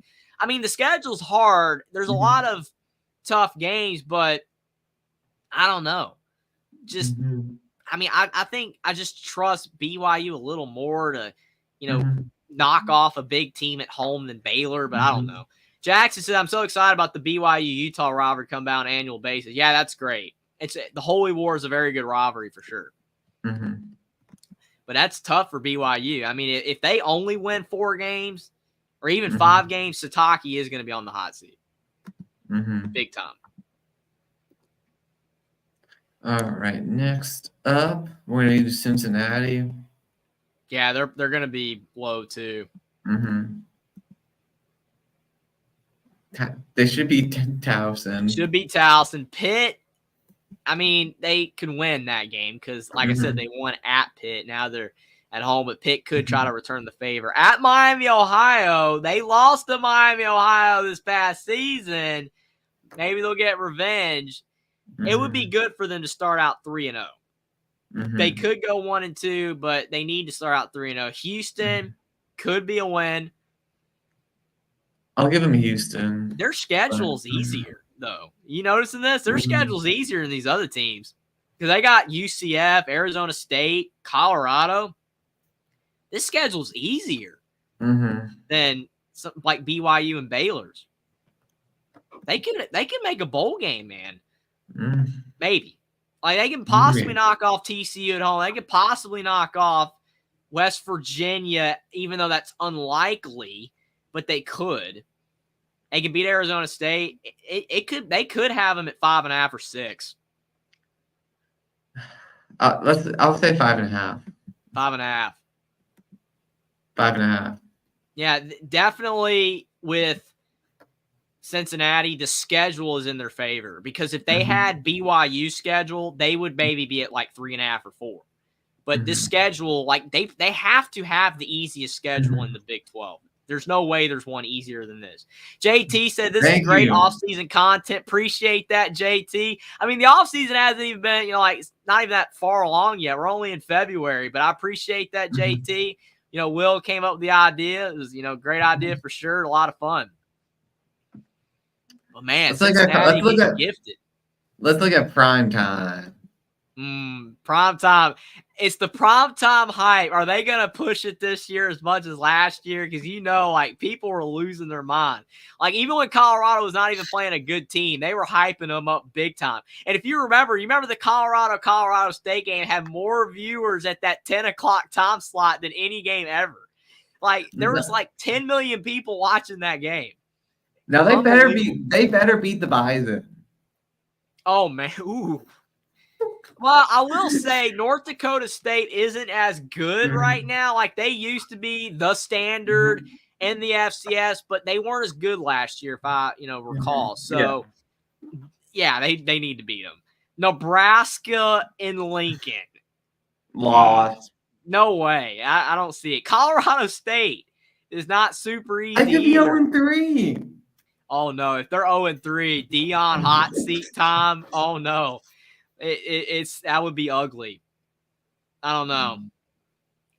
Like you would think they would beat Colorado State, but it's not a given. Baylor at home, it's kind of a toss-up like we've already mentioned. At UCF, loss. Kansas State's probably a loss. At Arizona's a loss. Cincinnati's a toss-up. At Texas Tech's a loss. Utah's a loss. Kansas is probably a loss.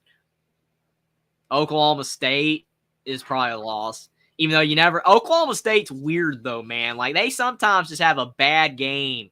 Like remember that one game? Wasn't it Oklahoma State versus UCF or whatever last year where they got floored in that game? That was why UCF made a bowl.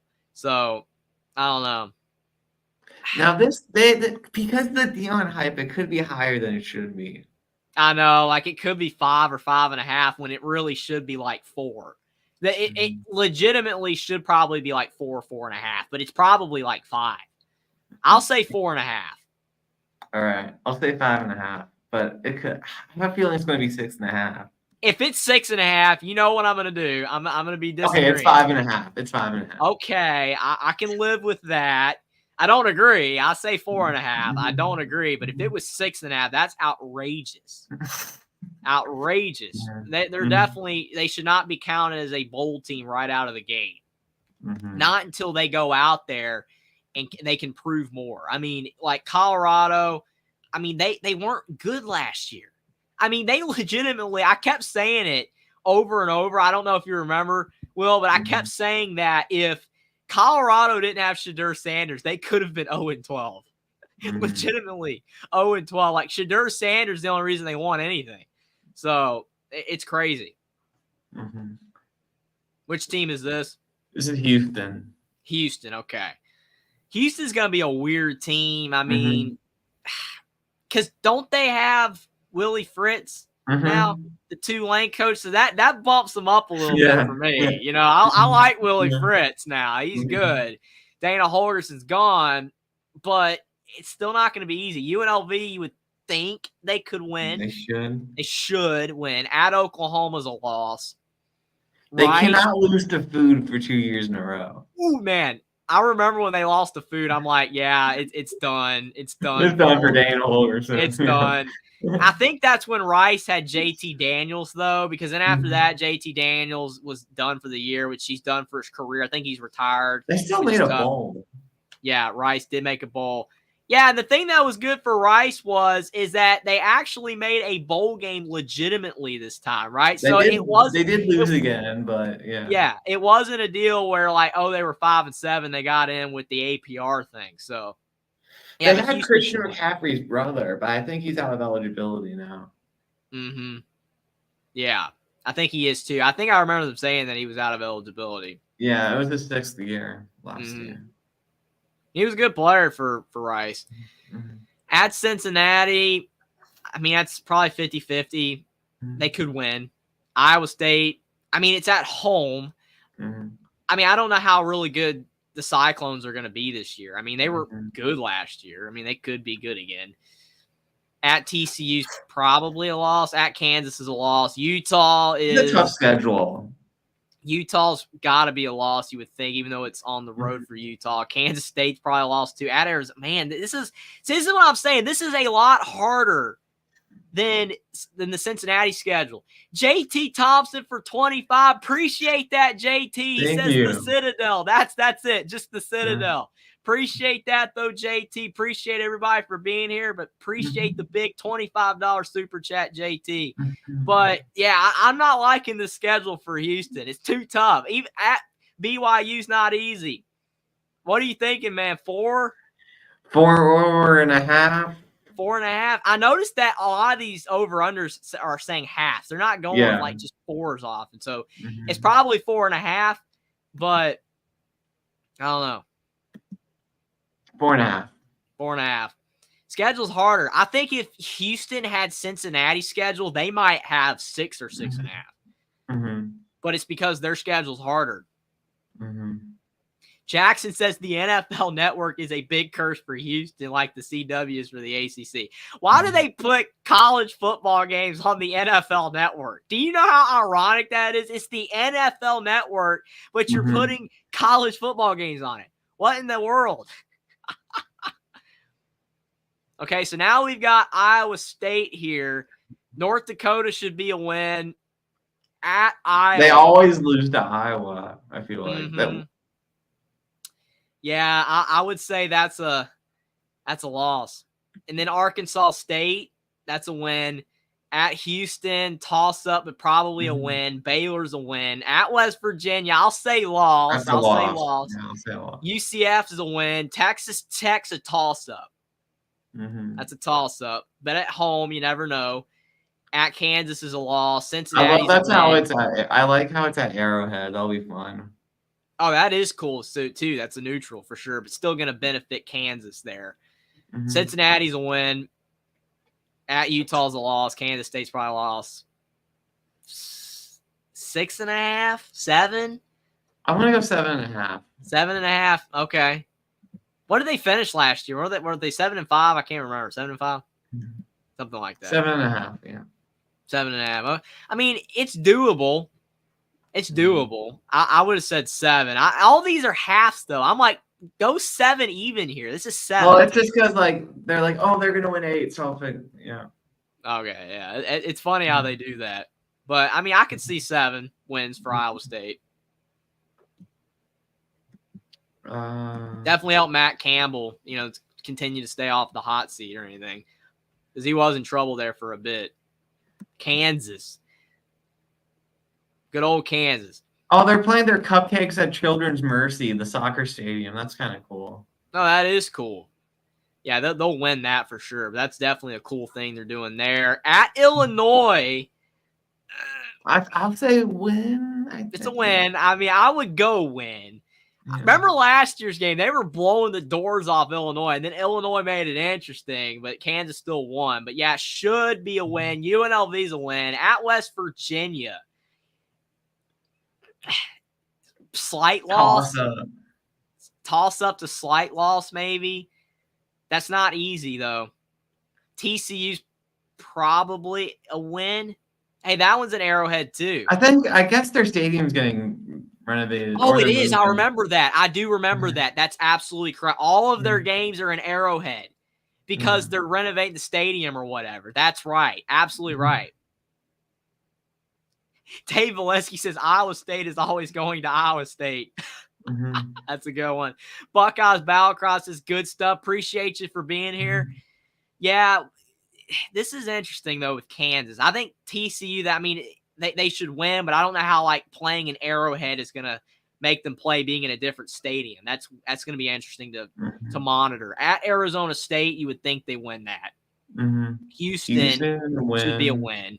At Kansas State, they always lose to Kansas State, but Jalen Daniels hasn't been healthy. Yes, he hasn't been healthy. It's on the road. It's probably a loss, at least in the betting odds anyway. Iowa State, probably a win. At BYU's tough. I keep saying it. BYU's road environment's very tough, especially if it's at night. Colorado's probably a win. At Baylor, should be a win. 7.5 to 8. I don't think it's higher than that. 7.5. Since it's always halves. Yeah, maybe 8.5. I just don't know about 8.5. I mean, I could see it because Lance Leipold's great, but in Jalen Daniels, if he can stay healthy, I would agree with 8.5. But he's never stayed healthy. That's the problem. It's kind of like Indiana with Michael Penix. He never stayed healthy at Indiana. 8.5. Okay, like I said, agree with that if they have a healthy Jalen Daniels, but I just don't trust that because, unfortunately, when you don't have, the evidence to go off of that he will, then it's just hard to pick it.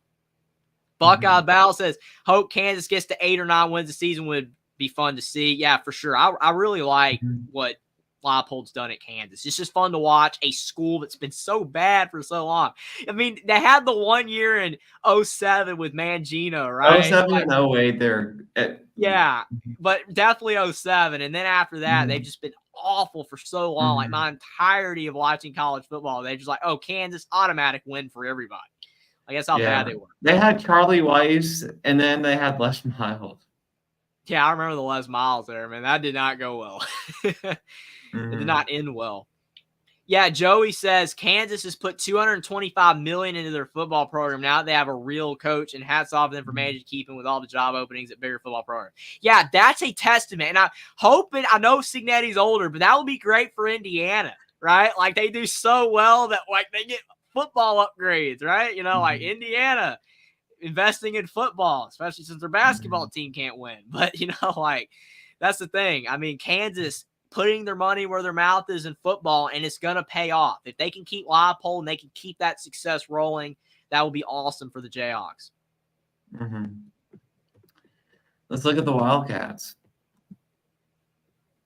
Yeah, they're probably going to be in the same neighborhood, right? As Kansas, 8.5 range. Because I mean, they're always like a borderline top 25 team under Kleiman every year. Like they're always that 8-4, 9-3-ish range. I mean, their schedule's got some tough games though. At Iowa State's not easy. Kansas is going to be, kind of tough. At West Virginia is not easy. At BYU is not easy. Oklahoma State is going to be tough at home. So it's not an easy schedule, but I would say 8.5 again, right? It was actually 9.5 for Kansas State. Okay.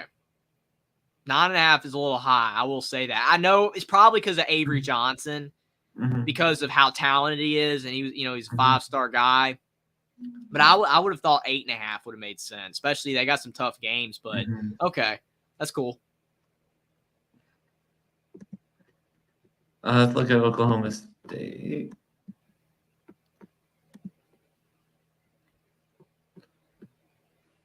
They got the Jackrabbits, the defending FCS champions. Oh, Okay, man. so they won it. They won it this past year. It's ironic that North Dakota State was the one that always won, and now it's South Dakota State. And I know Montana's usually pretty good as well in the FCS. So it's like all of the good teams are in the North, all the way up, near Canada. So that's all crazy. the best teams in the South all joined the FBS.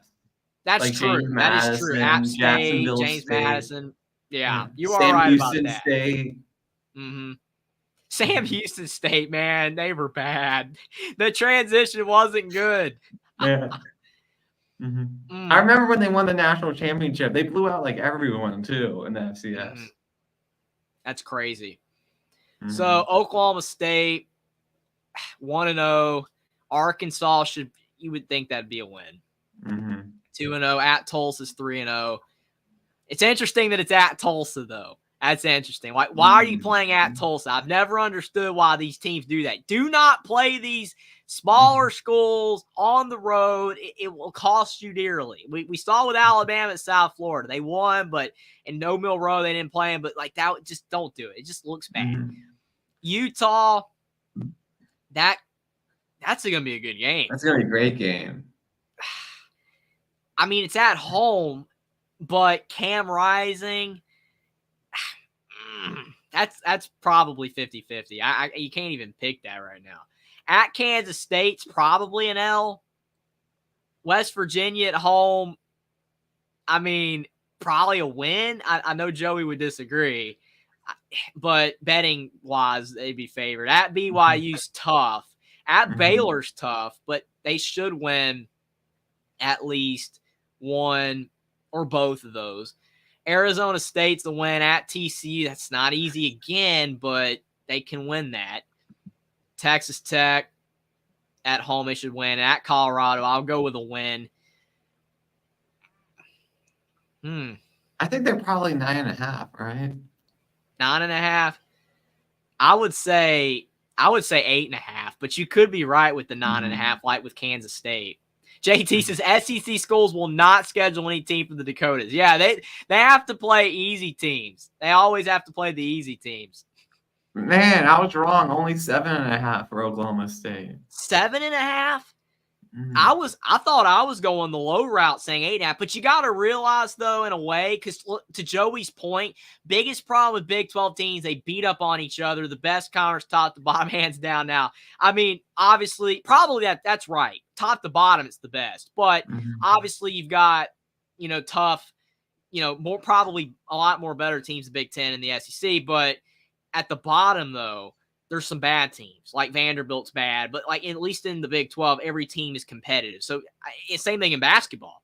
So I agree with Joey. Every team besides Arizona State's competitive. Arizona State's going to be poor, but every other team could be, even Colorado might be all right, but probably not great. But yeah, I think that's why they went Oklahoma State 7.5, because not every team can be 8.5. Like we've literally said, like K-State and then Kansas and Arizona, like all these teams are like up here in the 8.5, 9.5 range. Some team has to be 7.5. I guess that's why they're going with Oklahoma State, but I would have thought they were 8.5. I think they're going to be an 8-win team, but who knows? Their schedule's not easy, so maybe they're right with 7.5. Joey says, I'm not going to disagree with you guys. You're smarter than me. Joey, you know a lot about football, man. You know a lot about football, but really appreciate that. Which team's this one? This is TCU. TCU. Man, they're an interesting team to figure out, though. Because, I mean, obviously, they're in the playoff. And then last year, somewhere in the middle. I don't know. At Stanford's a win. LIU's a win. UCF, probably a win. At SMU, a loss. At Kansas is a loss. Houston could be a win. 4-2. At Utah's a loss. Texas Tech, that's a swing game. That's a swing game. Like, if they're going to make a bowl, you need to win that one. At Baylor's a swing game. Arizona's a loss. Oklahoma State's a loss. At Cincinnati, they could win. You feeling 5.5 or 6.5 for TCU? 6.5? 5.5. 5.5.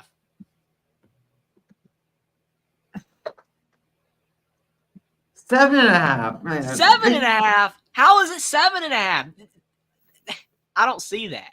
Do you see that with that schedule? I'm not seeing it. I thought 6.5 was high. I don't agree. I don't agree with 7.5, but I mean, they could make a bowl. I think they can make a bowl, but that's steep. That is definitely steep. That's steep. I mean, I haven't really disagreed with that many of them, which I'm kind of surprised. I thought I would have disagreed with more of them, but that's not one that I think is accurate. So we'll see. Man, Maybe they end up being better. ACC was so much easier. Yeah, it's probably because of the fact that they're giving TCU the benefit of the doubt for making the playoff the previous season. I would think, but still, I don't think they should because all those guys are gone. I mean, this is a completely different team, and the conference is not going to be easy. So, wow. All right, Red Raiders. Okay. Texas Tech. Abilene's a win at Washington State. That's a sneaky game right there. That's one of those underrated games no one's going to watch because there's going to be other, bigger games on at the same time. But like, that's one of those in like the fourth quarter. If it's close in the fourth quarter, I'll be switching it to that channel. You thinking win? I mean, Washington State. I'm thinking loss, man. Washington State's tricky. Yeah, it's tricky. I know Wisconsin lost there, but I mean, I'm just saying because Washington State's losing Cam Ward. I mean, I don't know. And they only went 5-7 last year. I know, but it's cold. It's probably going to be a night game. Tech did lose at Wyoming. That's true. That's 50-50. I mean, I'm kind of swinging Texas Tech because Washington State's situation, but you could be right. I mean, that's one of those games that, I mean, my mind by the beginning of the season can completely shift, and I end up picking Washington State, when I actually do the predictions. So I don't know. That's close. North Texas is a win. Should. Arizona State's a win. Cincinnati's probably a win. At Arizona's a loss. Baylor is a win, more than likely. At TCU, swingy, like we said last time. At Iowa State, swingy. Colorado's a win. At Oklahoma State, loss. West Virginia, probably loss. I don't know. West Virginia is going to be interesting. I don't know. 7, 6.5, 7.5. It's in that range. Schedule's not that hard. I mean, it's one of the easier ones in the Big 12. It's not as easy as Cincinnati's, but it's not that bad. I'll go 7.5. 7.5. Yep. Schedule's swinging me to 7.5. 8.5. 8.5 for Tech. Texas Tech. I mean, I don't know, man. That's a little high there, but 8.5. I mean, how is Texas Tech at 8.5, but Oklahoma State is at 7.5? That don't even make any sense. Yeah. All right. That's interesting. So yeah, UCF. Ooh, UCF. UCF is going to be interesting, man. I don't know.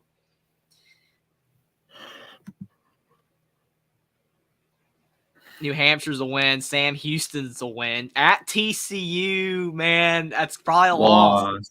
Colorado win.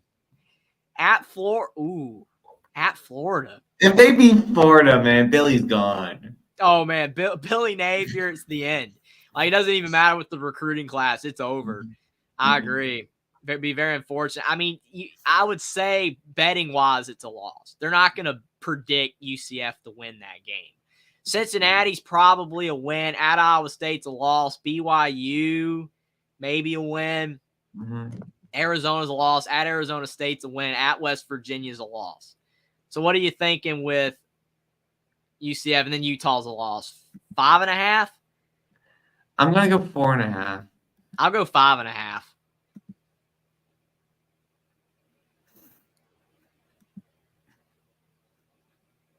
Oh, what is it?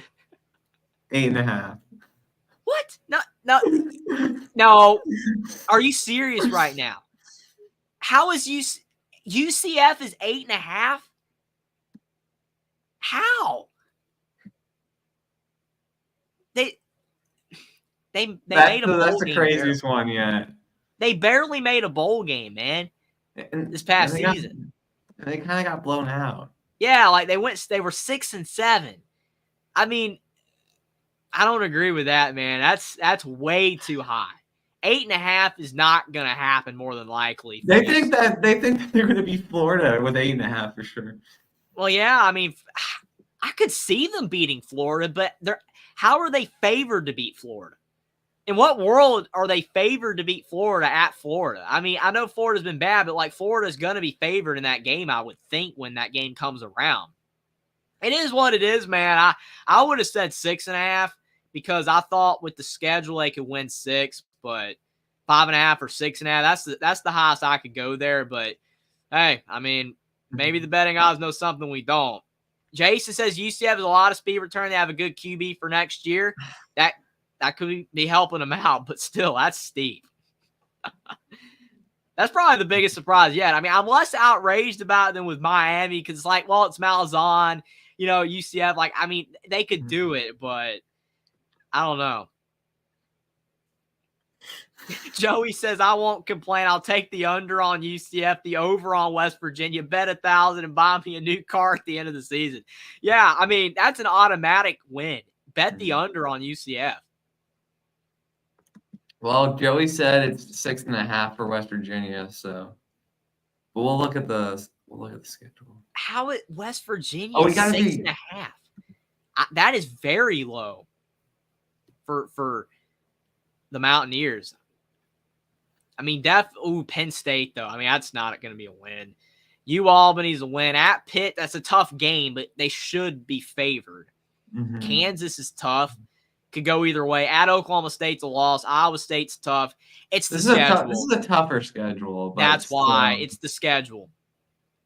This is a very hard schedule. But still, I think the Mountaineers could win all the last four. They could. I mean, Tech they could definitely beat. Tech's going to be hard, but yeah, they definitely could beat Baylor and UCF. At Cincinnati, is a tough game because it's on the road, but they should win. The at Tech's tough. It's the schedule for Watt 6.5, but I would have gone with 7.5. Weasel appreciates for being here. Says, is this football? Yes, it is football. We're doing the over-unders. We've done the ACC. Now we are on the Big 12. We still got the Big 10 and the SEC to go. We're going to have to hurry up. We're going to have to split this up. We're going to have to split. I guess we'll have to split it up, but I mean, I'll have to change the thumbnail, though, because I had Georgia on the thumbnail. I literally had Georgia and Michigan on the thumbnail.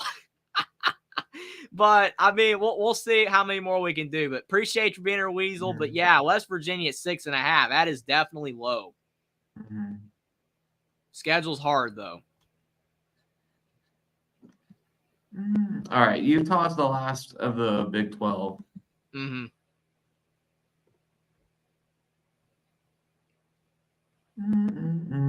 Yeah, Utah, man. I'm glad Cam Rising is back. It's going to be, very fun to watch him out on the field again.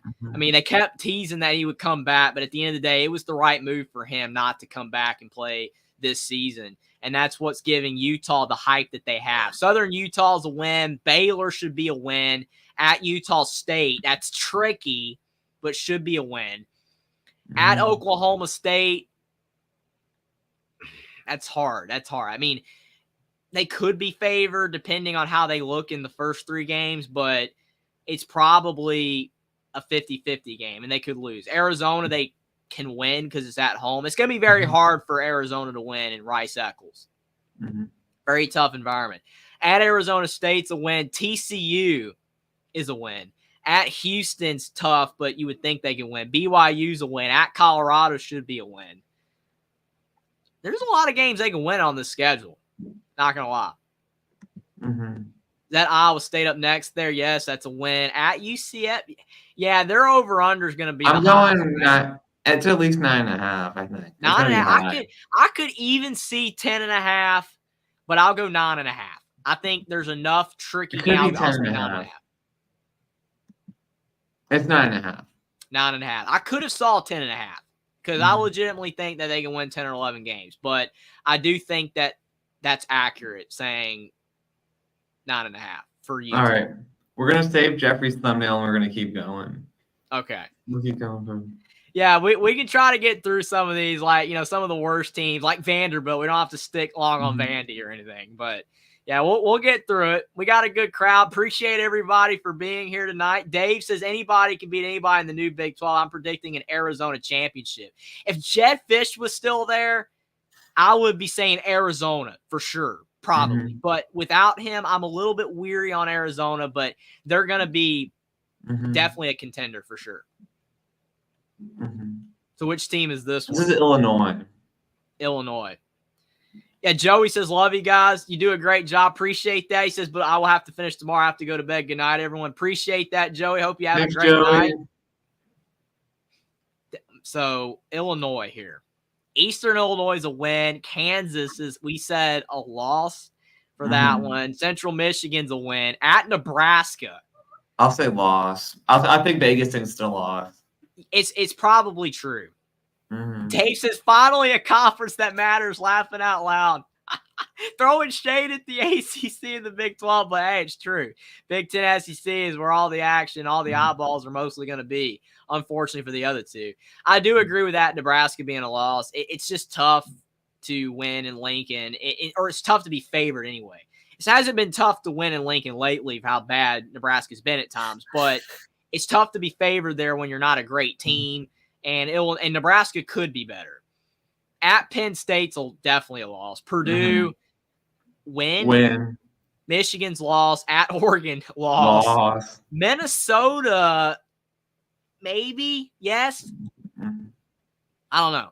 It's possible. What are you thinking on Minnesota? Win there?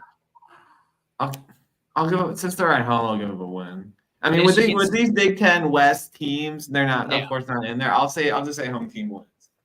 Yeah, Michigan State is.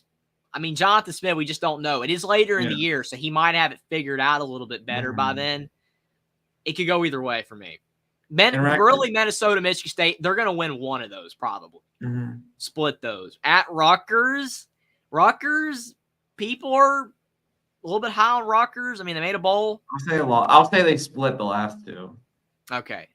So at Rutgers, at Northwestern, split. So what are you thinking? 4.5, 5.5? 4.5. I mean, 4.5. Let's see if they agree. 5.5, huh? 5.5. I mean, I was swinging both ways. I wasn't sure whether it was 4.5 or 5.5, but I thought with the schedule that you were right. I thought it would be 4.5. I thought it would be. But, I mean, maybe they can get, out of Minnesota, maybe they can beat Northwestern, Eastern Illinois, Nebraska. It's possible. All right, it's time. Indiana. Good old Indiana. Kurt Cignetti. He is going to bring Indiana to a bowl game. I don't know if it's going to be in year one, but he is going to get Indiana to a bowl game, and they're going to win a bowl game. Well, they're trying their best to get into a bowl game with this non-conference schedule. Yeah, FIU, win. Western Illinois, win. Charlotte, win. And Jason saying Indiana 2.5. How do you have Indiana at 2.5, Jason, when they've got Florida International, Western Illinois, and Charlotte? That's 3 wins. Oh, man, Jason's awesome. 2.5. All right, Dave's a little bullish. Oh, wait, no, that's not Indianapolis. That's Quick Lane Bowl. Yeah. They could. I think actually, to Dave's point, I'm saying he will take Indiana to Detroit. I think the Action Network did their bowl projection, and they had Indiana in the Quick Lane Bowl. And I'm like, yes! If Indiana makes the Quick Lane Bowl, Kurt Cignetti will give Indiana their first win since 1991. It's been that long. Indiana's been close in several bowls, but have not been able to win since 91. But with those 3 games, they can get to 3-0 in the non-con. If they lose any of those, that's just horrible. At UCLA, that's a huge game. Because if somehow, with all the chaos with UCLA, if Indiana could beat UCLA, that's 4-0 going into Maryland at home. They have a shot to go 5-0 here. The beginning of the schedule is a lot of winnable games. I will say, betting-wise, they probably have Indiana losing to UCLA, probably because it's on the road, but they could win that game. Jackson says Indiana UCLA was like a great game for SpongeBob and Patrick to call on Nickelodeon. That's hilarious. Yeah, Hummus, it was the Copper Bowl. I think wasn't against Baylor. I think they beat Baylor in 1991. I know they beat South Carolina in 88 in the Liberty Bowl. The great Bill Mallory. I think they're going to split the Maryland Northwestern. They could beat Nebraska, maybe Michigan State, maybe Purdue. I'm going to say 5.5. This is 5.5 for me. They're going to get 5.5. 5.5. That sounds about right. They're going to get close to a bowl. If the Action Network's projecting bowl, they're going to get close. 5.5, yeah. Yes. The betting odds. Indiana's back, baby. 5.5, close to bowl projections. I even got one with Action Network, so it's going to be interesting. Hummus Hero says, I had a friend who was a Hoosier fan as a kid, and he was hyped when they won that game. Yeah, and he probably didn't know that Indiana wouldn't win another one in 30 years. Absolutely insane, but I think Cignetti's going to get it done. All right, who was the running back? Anthony Thompson. It was Anthony Thompson. He was fantastic. He's actually in the Hall of Fame in college football. He's in the Hall of Fame. He didn't have a great pro career, but he was fantastic. Yeah. And then you had Antoine Randall L. Yeah, he was in the 90s. They never made a bowl game with him. He It's was like good they went 5-6 the one year in 2001, I think. He was good for the Steelers and the Redskins. Yeah, he threw the game-winning touchdown pass in the Super Bowl in 2007, right? For the 2006. Steelers. 2006. I always say 2007. 2006. Yeah, he threw the game-winning. A lot of Seahawks fans are mad at the refs for that game. Yeah. They say they shouldn't have won, but it's funny. JT Thompson, I was a Hoosier once, so that's crazy for sure on that. But yeah, I think Indiana 5.5 is accurate because the schedule, they could get to 6. They legitimately could. If Cignetti can get them to 6 wins and a bowl win, it'd be Hoosier hysteria again for football. Nowhere near the Hoosier hysteria for basketball, but they're going to be hyped.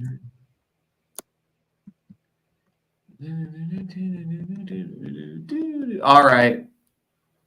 It's time for a revolution in Iowa City. A new offensive coordinator. Yeah, and people are underwhelmed Mm-hmm. with Iowa when the move. Illinois State's a win. Iowa State should be a win because they're at home. Troy. Mm-hmm. Troy. Mm-hmm. I mean, Troy is good, so I could see an upset there. I mean, coming off the rival game, getting the win over the Cyclones, I could see a loss, but we'll go win. But that could be a loss. At Minnesota's tough, but they always beat Minnesota. Mm-hmm. Iowa has Minnesota's number. So, 4-0, Ohio State. I know Corey Brown is like, we're competitive with Ohio State. No way. They're not beating Ohio State, man. Not with Will Howard and Quinshon Judkins and, Travion Anderson. No way. Abuka, it's not happening. Washington, what do you think about that? With Washington, all the moves. You don't know what Washington's going to be. Yeah, I don't know how good they're going to be either. Oh, this is a rematch of that. They've played in a Rose Bowl before. Mm-hmm. Yeah. Back when Washington was really good. So they lost to Washington. I don't even know what to think with this one. I mean, it's hard to project Washington. They'll win one of two. They'll win one, lose one. Washington, Michigan State. Yeah, I agree with that. Northwestern's a win, more than likely. Mm-hmm. Wisconsin. Toss up. It's a toss-up. I mean, they are at home, though. So, you can maybe if it was at Camp Randall, I'd give it to Wisconsin. Yes, I agree with that. At UCLA, you think that's a win? Probably. Yeah. Maybe. At Maryland. Toss-up. And Nebraska is also a toss-up. 7.5 or 8.5, because it's what it's going to be. I mean, they're going to probably be dead-eyed 8-4. 7-5, 8-4 in that range. 7.5. 7.5. 7.5. Makes sense. JT says, gotta go. Keep up the great work, guys. Appreciate that, JT. Appreciate the super chat earlier. Your comments were fantastic all night. Really appreciate it. A lot of fun having all you guys in the chat, but hope you have a great night, JT. Appreciate you for being here. Mm-hmm. Yeah, it makes sense on Iowa, though. I like that. Yeah, Hummus says Iowa possibly the easiest Big Ten schedule. They dodge Penn State, Michigan, USC, and Oregon, likely for the top 16. That is true because I was telling Corey I was going to be going 6-6 with a new schedule, and it's like, of course, they get an easy schedule. So it's like Corey's going to be like, Jeffrey, I told you, we went 8-4 in the new Big Ten. We're great. And I'm like, your offense still stinks, but you had an easy schedule still somehow. So I don't know. I mean, it is what it is, but they're probably going to be an 8-5 type of team. Like Dave Valensky says, I agree. 8-5 just sounds right. Somewhere in that range. Let's look at Maryland. Maryland's interesting. Maryland, I mean, they've been better under Loxley. I still cannot believe that they were rumoring Loxley for the Bama job for brief. That just cracked me up. Like, no way. Mm-hmm. But, yeah, so they're going to be decent again, probably. I mean, UConn should be a win. Michigan State, win. Early on. Yeah. First, Jonathan Smith. At Virginia, win. Villanova, win. At Indiana, I mean, they could lose. Toss up. They could lose. Northwestern's a win. USC, loss. Mm-hmm. Probably it's tough for USC to travel, though, to Maryland. Yeah. At Minnesota, toss up again. Mm-hmm. At Oregon's a loss. Mm-hmm. Rutgers could be a win. Should be a win. Mm-hmm. Iowa. I'm going 6.5. This schedule's hard. I mean, I can even see 5.5, man, because there's a lot of stuff. This schedule's a lot harder than Indiana's. Mm-hmm. A lot harder. Probably 6.5 because of what Loxley's done, but I could see them not making a bowl. 7.5. Yeah, I don't agree, man. Where are they going to get 7-8 wins here? Look at this schedule. Man, I don't know. That's hard. There's a lot of games they could drop. I mean, obviously they can beat Indiana, they can beat Rutgers, they can beat these teams, but it doesn't mean that they will. This is not an easy schedule. So 7.5 is possible, but I agree with you. I would have gone 6.5. All right. Jackson is Maryland, Indiana on Peacock or Paramount Plus. Oh, man. Yeah, I mean, it's going to get so bad if more of these streaming services get these games, man. Michigan. No more Harbaugh. Defending national champions. They got the title. First since 97. Fresno State's a win. Texas. That's the game right there. Mm-hmm. Texas at Michigan. I mean, it's at Michigan, but do you think Texas would have an advantage since Ewers is coming back? And McCarthy's not? I'll give it to Michigan because it's in Ann Arbor. Yeah, I probably would have to agree with you there. I mean, it's, again, very tough to go against Texas because of the fact that they have Ewers coming back, and I mean, they got a lot of talent, but that's going to be very hard in Ann Arbor. Clint Mosen, Michigan loses, go USC, it goes off the rails. Appreciate you for being here, Clint. Mm-hmm. Dave's saying 10-2 for Michigan. Yeah, Arkansas State's win. USC, I mean, that's probably a win for Michigan. It just depends on how good USC is. Minnesota's a win. At Washington's not easy. Tough environment. Washington's going to be worst team, but that's not an automatic dub. It's not like an easy game, but they should probably get it done. At Illinois is a win. Michigan State's a win. Oregon at home. If it was at Oregon, that's probably low. But since it's at home, they could win. I don't know. Hummus says he thinks Texas has too much. It's a loss. At Indiana, that's a win. Northwestern's a win. At Ohio State. What are you thinking about? Is this the year Ohio State can beat Michigan again? I just think it could be in Ohio State's head. That's the biggest fear for Ohio State. That's in their head. You think that now it's in that Ohio State, like, they can't get it done now. Like, the players, like, oh, we can't win. We got to give it our all. And then because they've lost 3 in a row, that they'll lose again. I don't know. I mean, Ohio State's going to be the better team on paper. I mean, they've probably been the better team on paper every time they played. But, like, this time, they're significantly going to be better with all the talent they have, as long as that talent's healthy at the end of the year. And it's at home. I would say. So that's a toss-up. Do you think it's 10.5 or 9.5? I mean, it's probably 10.5. But legitimately, though, they could drop Probably 9.5. 9.5 because of the Texas Ohio State game, Washington game, Oregon game. Probably 9.5. I would say 9.5. Yeah.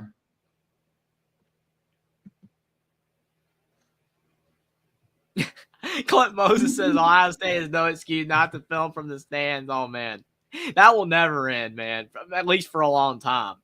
Mm-hmm. Hummus says it's 9.5. Mm-hmm. Okay.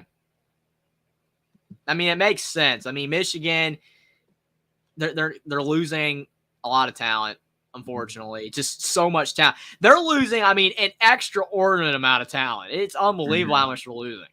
I mean, like 18 guys to the combine. I mean, that's like a record. I think it was a record by like a couple players. It's crazy. So, yeah, 9.5 makes sense.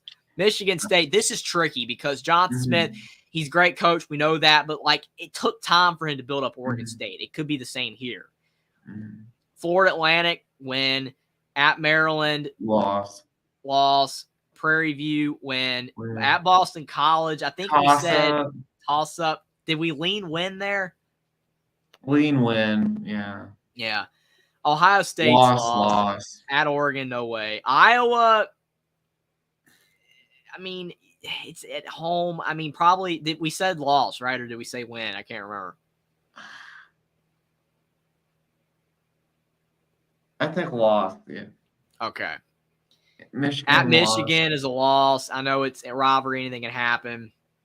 Indiana, I want to say loss for Indiana, man. I want to, but it's at Michigan State. That's going to be hard. So probably a win. At Illinois, toss up. Purdue, probably a win.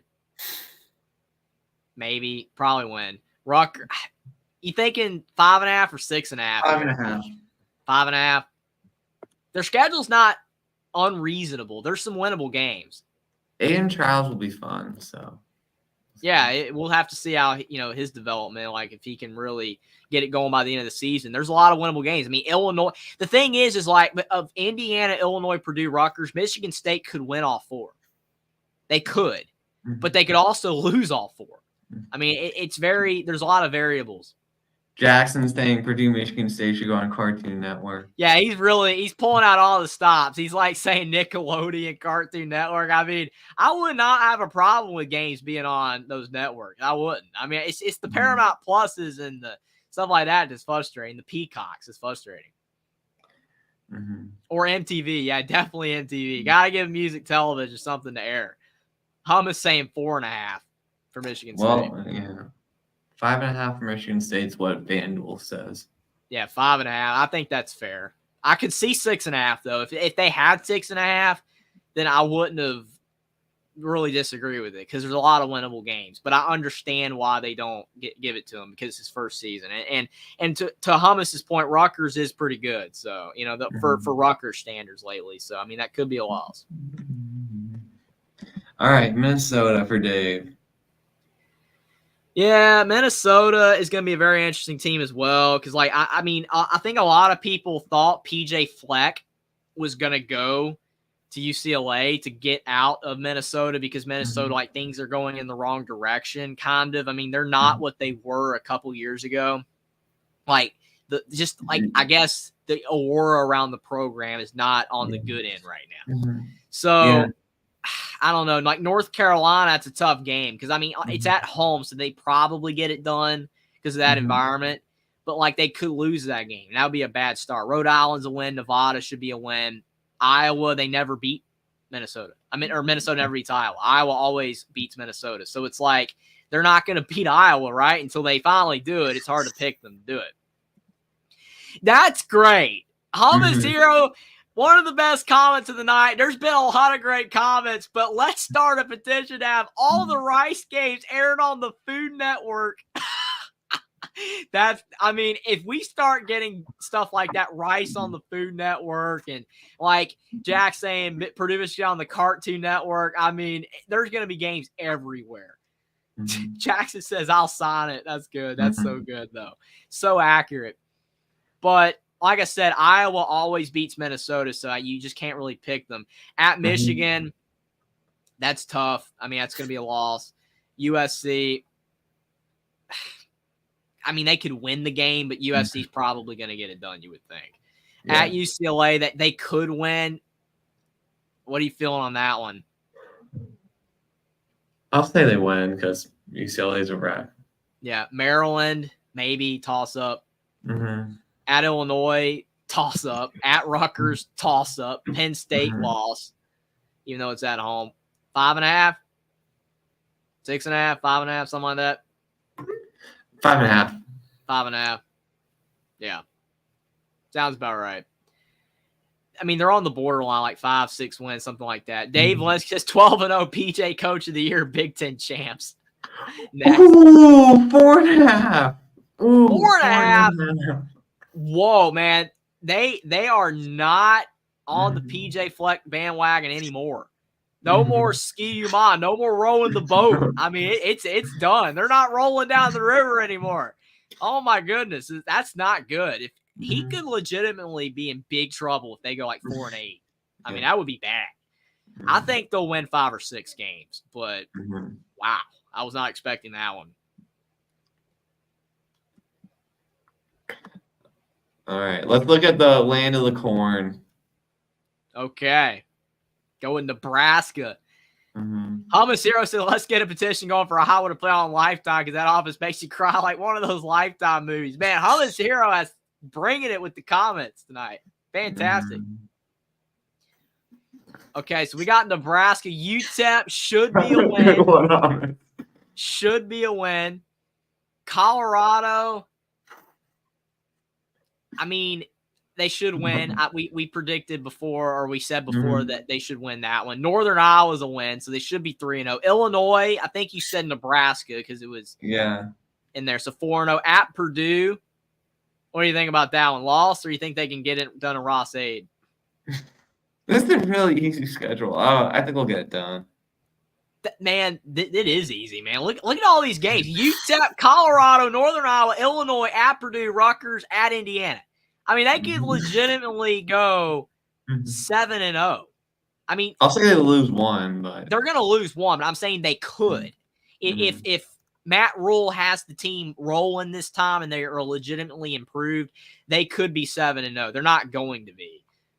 They're going to fall against one or two of these teams, but they could be 7-0. At Ohio State's loss, UCLA's a win. I mean, they could be 8-1 here.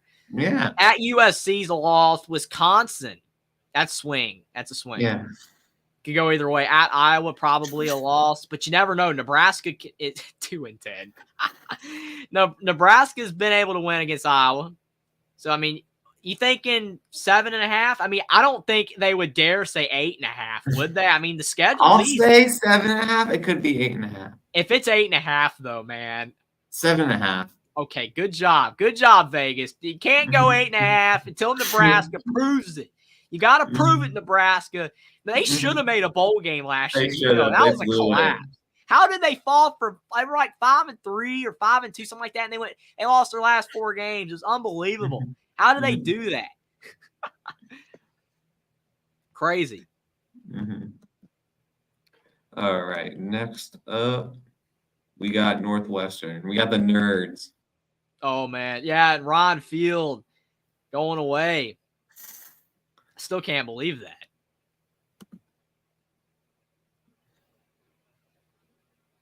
Yeah, Miami, Ohio, that is a win. Should be. Duke, should be a win. Like you said, Duke's got their number. I don't know. So that's a loss. Eastern Illinois is a win. At Washington's a loss. Indiana. Toss up. At Maryland, loss. Probably Wisconsin, loss. Probably a loss. Probably at Iowa's a loss. At Purdue, toss up. Could be loss. Ohio State, not happening. At Michigan, not happening. Illinois. This is a hard schedule. 5.5. 4.5. I'll say 5.5. Oh, no, 5.5. Okay. 5.5. Okay. It makes sense because, I mean, they made a bowl this past season. They're probably a little bit higher on them.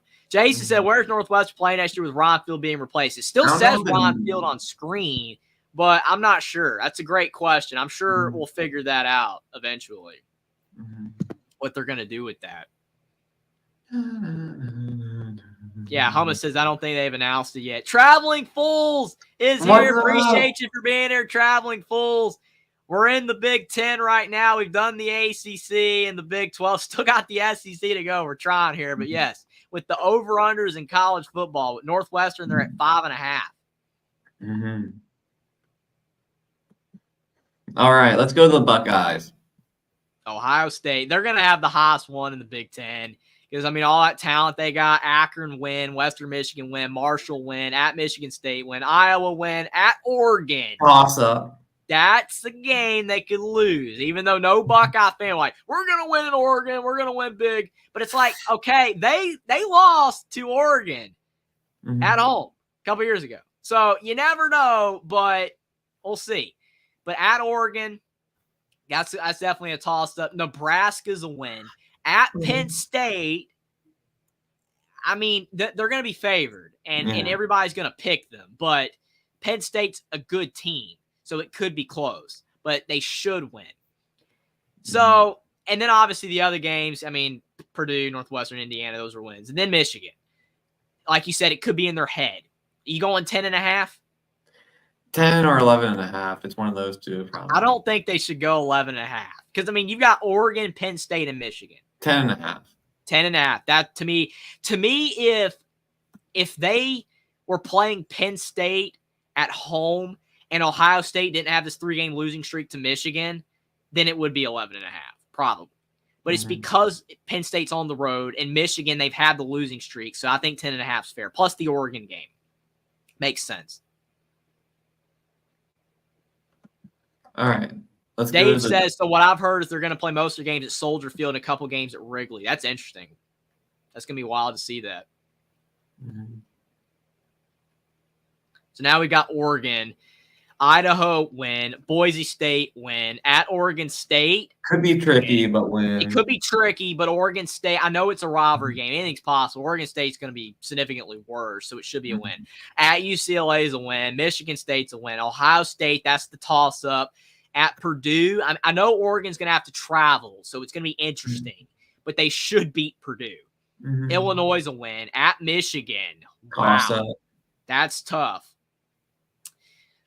So they got Ohio State at home and at Michigan. I think it would be, I wouldn't say harder for them, it's the other way around. It's good for them that they got Ohio State at home, but at Michigan, that's just going to be very tough as well. Maryland at Wisconsin could be tricky depending on how good Wisconsin is. Randall is a good environment. If Fickle has them rolling a little bit, then that could be tricky. And then Washington, it's a rivalry game, but it's at home. This should be worse. So Oregon, you'd think, would win. Especially because Washington beat them both times last year. They'll want revenge. You thinking 10.5 again, or are you going 9.5? I'm thinking 9.5. Okay. All right. Yeah, I think that to me is the accurate line to pick there. What do they got?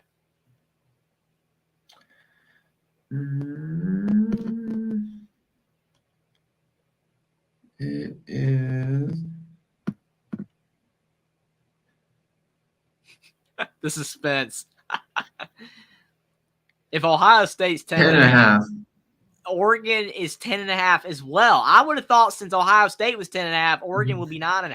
But I guess they're really banking on Dylan Gabriel. Okay. 10.5 it is. I mean, you think that's accurate, or you think they should have gone 9.5? Probably 9. Me too. That's a little bit high, but I can see it. Penn State. Okay, so you've got at West Virginia start should be a win. Bowling Green is a win. Kent State's a win. Illinois is a win. UCLA is a win. At USC. Tricky. At USC, I will say they could drop that game. Yeah. They could drop that game. At Wisconsin, possible.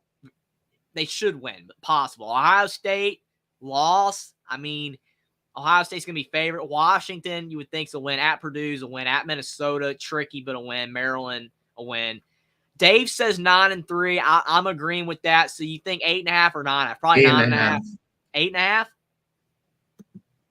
No, 9.5. 9.5. Okay. It's Penn State. It's Penn I State. know that's my anti-James Franklin bias a bit. Yeah. Yeah, well, I mean, I still can't believe though, Will, because of your anti James Franklin, bias, that you picked Penn State in the bowl game last year. I That was went with dumb. Ole Miss. I'm like, you go That was Ole a dumb Miss. pick. I'm surprised. Why did everybody go Penn State? Legitimately, I know Ole Miss hasn't really ever been there because it was their first 11-win season ever, but I'm really shocked more people didn't pick Ole Miss. Hummus Hero says they should play Miami Hurricane games on the History Channel because they haven't been relevant since ancient times.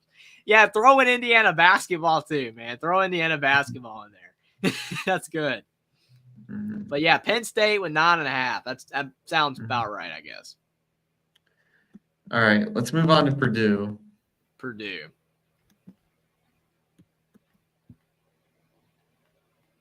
Purdue, you've got Indiana State is a win. Should be Notre Dame's a loss. Mm-hmm.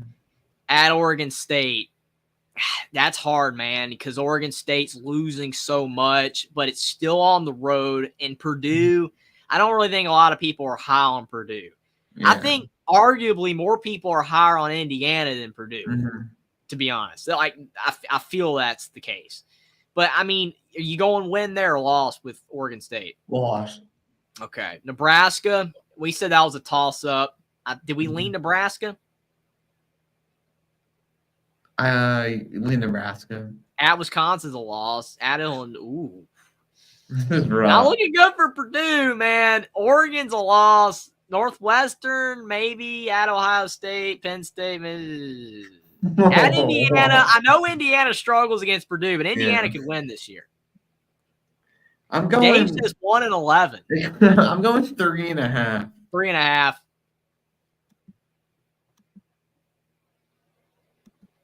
It's got to be 3.5.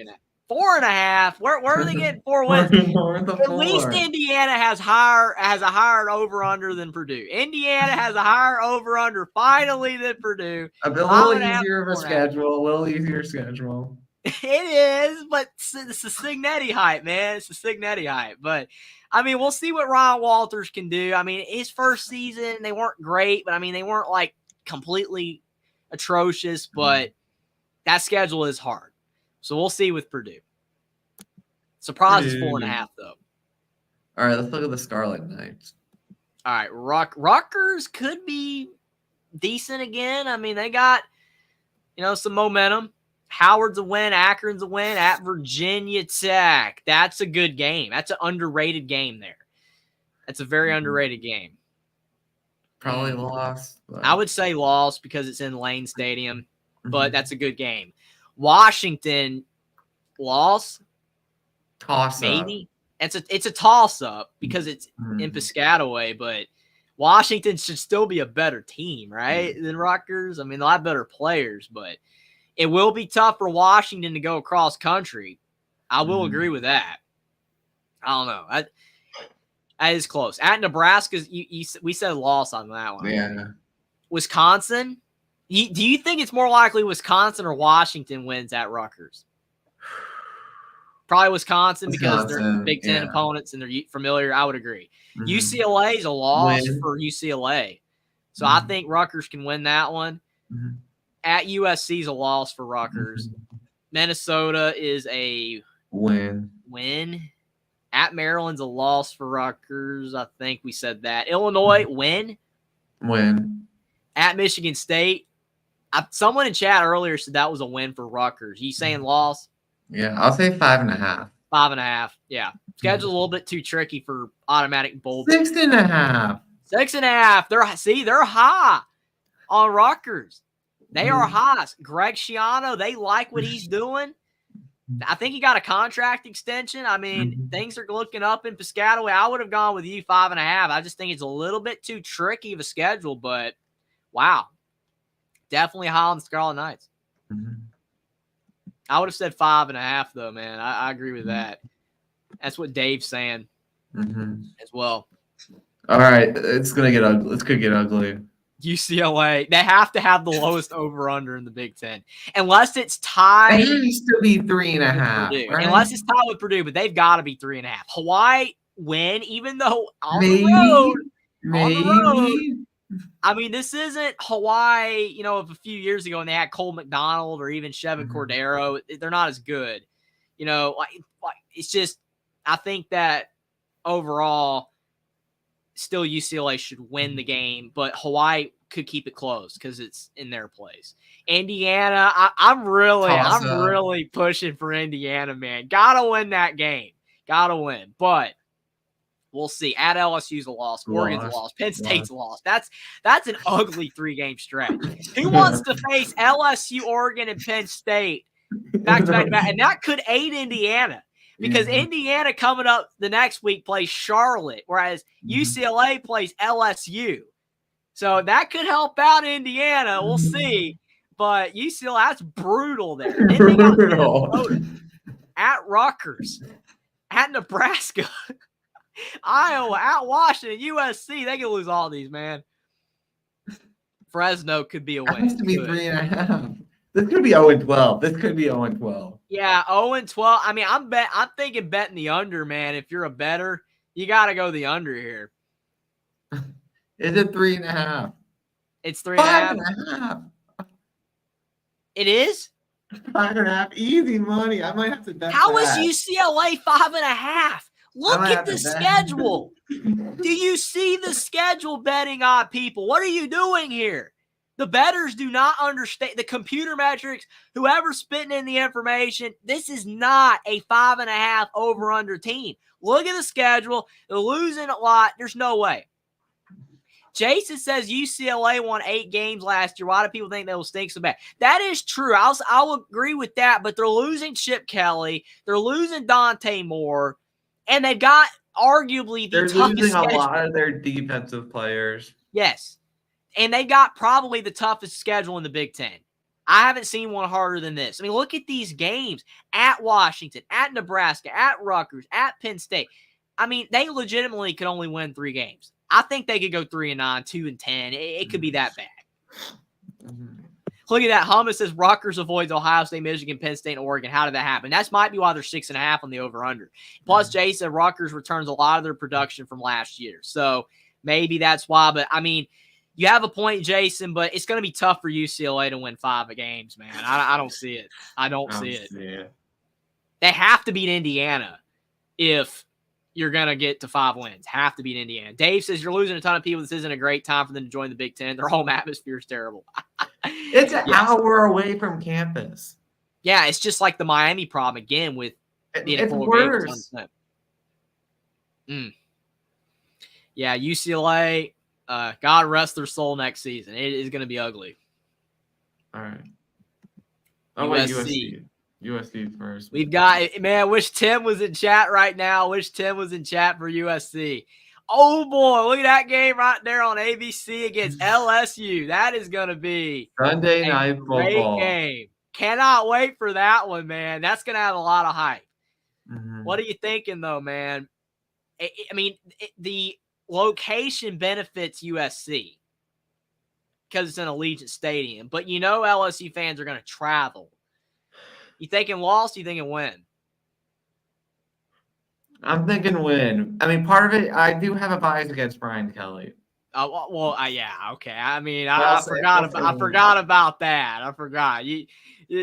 Your dislike for BK runs strong. Jackson says, "I hope USC." I hope so LSU. too. 7-5 says Dave. I guess it's I don't know, man. It's either I think 7.5 or 8.5.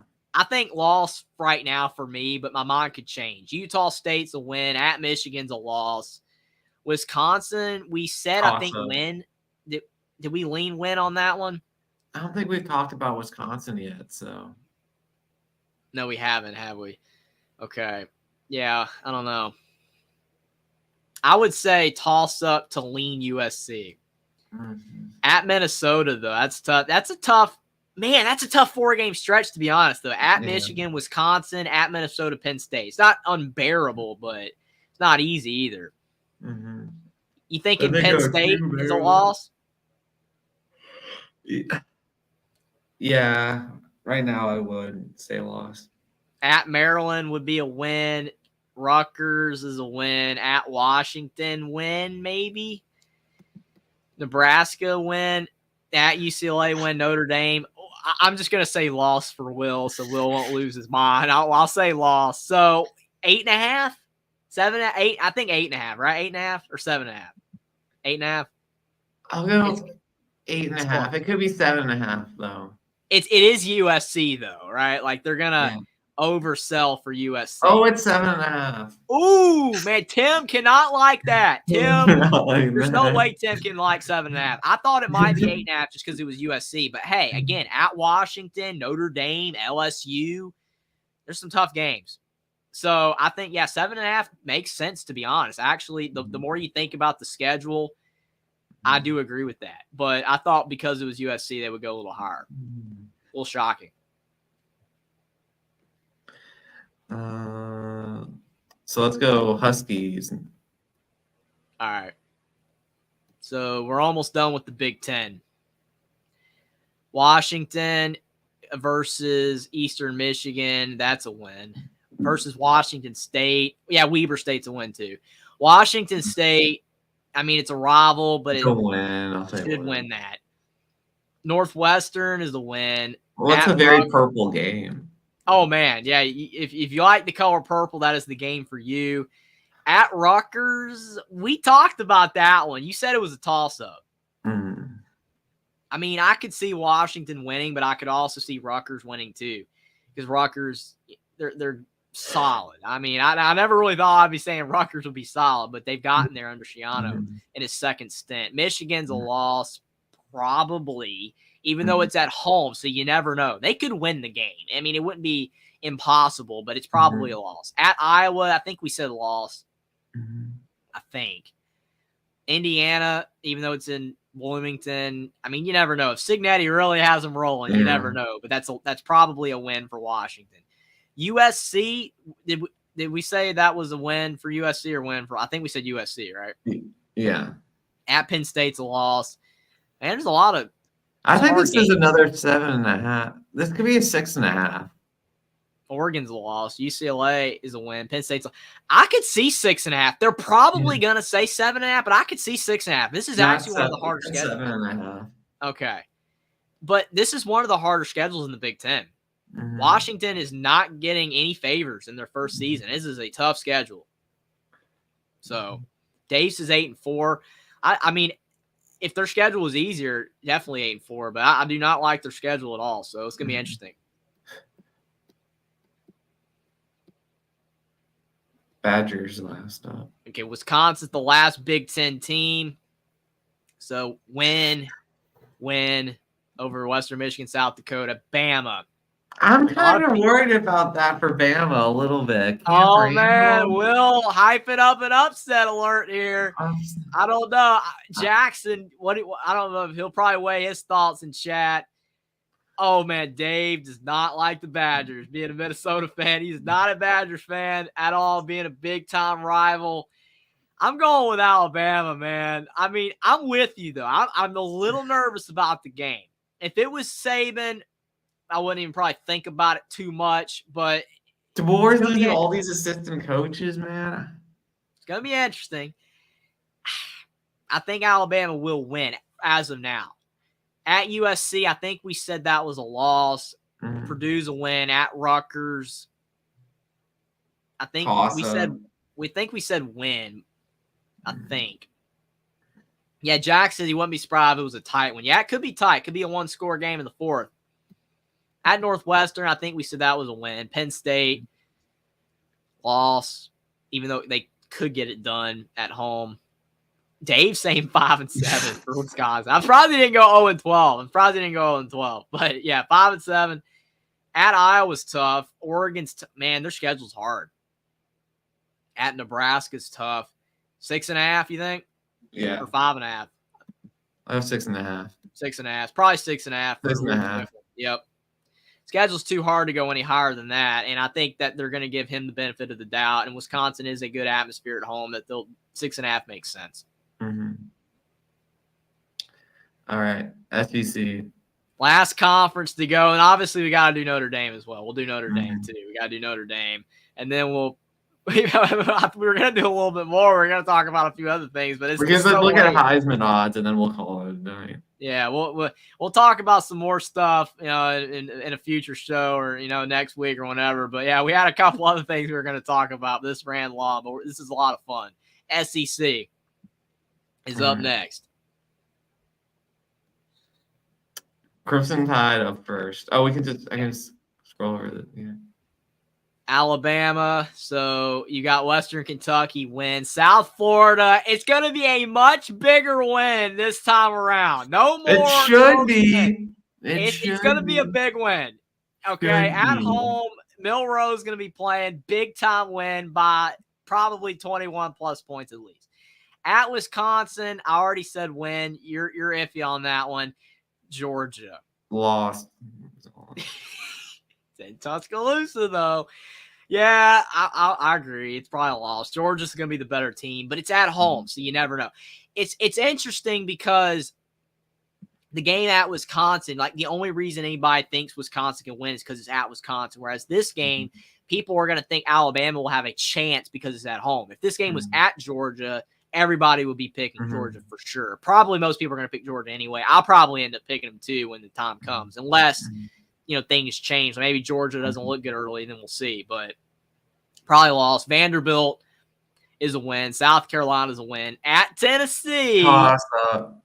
I mean, legitimately in Neyland, Tennessee. I mean, you were like completely anti-Tennessee. You were like, they shouldn't be ranked. They're terrible and all that last year. Well, now Nico's here though. Nico's in town. Well, he was in town last year, but he wasn't playing. But now he's the guy in town.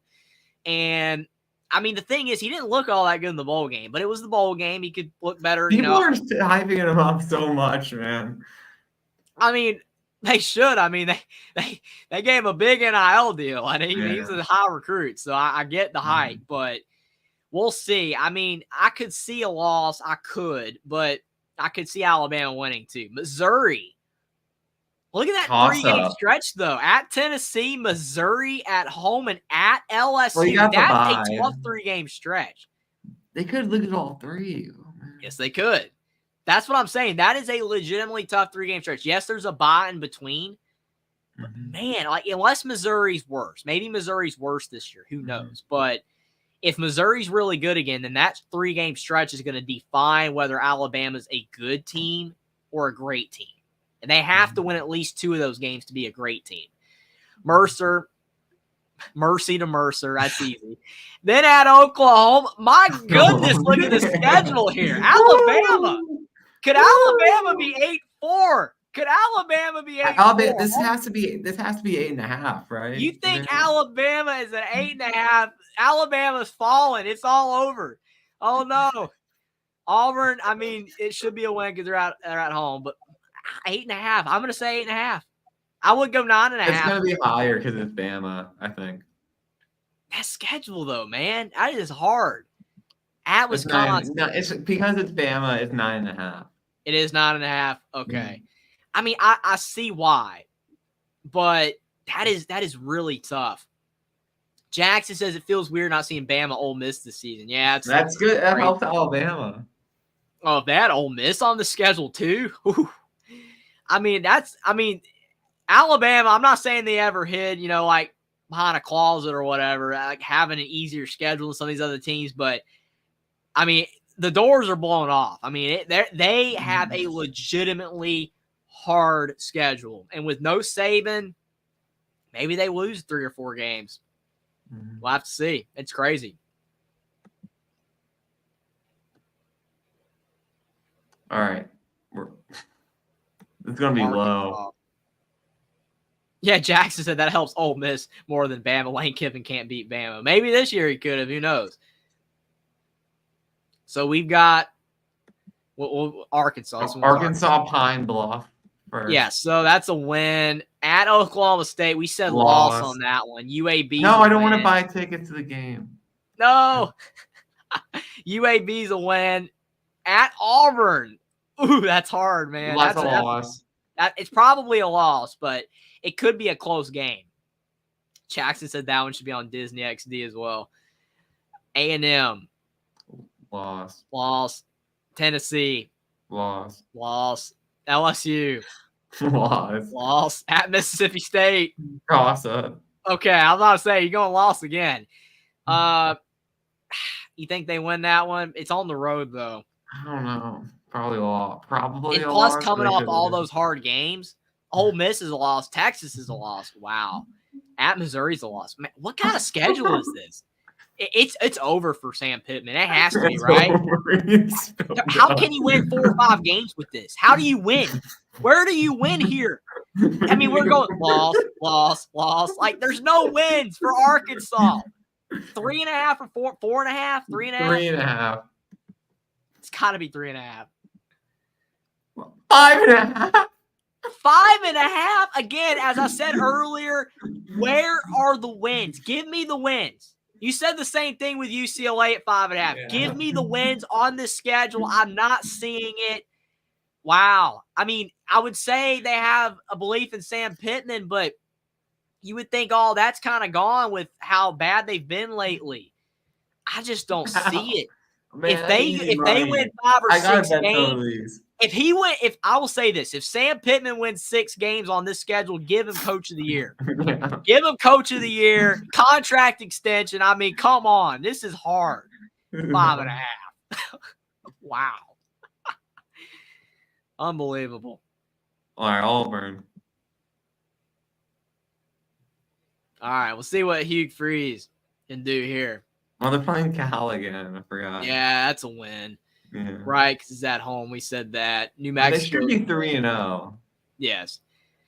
Arkansas win because it's in Jordan Oklahoma Hare. will be a good game. That's a good game. That's a good game. I would go with Oklahoma, but like you said, that could go down the wire. At Georgia. Auburn, for whatever reason, they have a wild hair when they're in Jordan Hare because they were tough with Georgia and Alabama last season. They were legitimately competitive. So they're not going to be as competitive in Athens, but that's crazy how Auburn very competitive with their big-time rivals against the top teams. Missouri's a loss. Kentucky's a loss. Alabama loss. A&M. Well, A&M. if Arkansas is 5.5, Auburn has to be 5.5 or 6.5. Yeah, Auburn. I think Auburn's going to be better than Arkansas. So I would say 5.5 too. I don't see how they could put them at 6.5 because, like, if that's the case, you're putting almost every single team in the SEC in a bowl game, and I don't see that happening. So it's probably 5.5, but I think Auburn's going to be better than Arkansas. It's 7.5. 7.5. Yeah. What Auburn? Hugh For Free. Auburn. Auburn's at 7.5. Where? I mean, Get it. they think they're going to beat A&M, and they think they're going to beat. I guess they think they're going to be A&M in Oklahoma. How are they going to beat Oklahoma? I mean, they can. It's possible. Again, it's at home. They could win the game, but the whole point of betting odds is to predict what you're going to do, and the odds are not in their favor that they would win that game.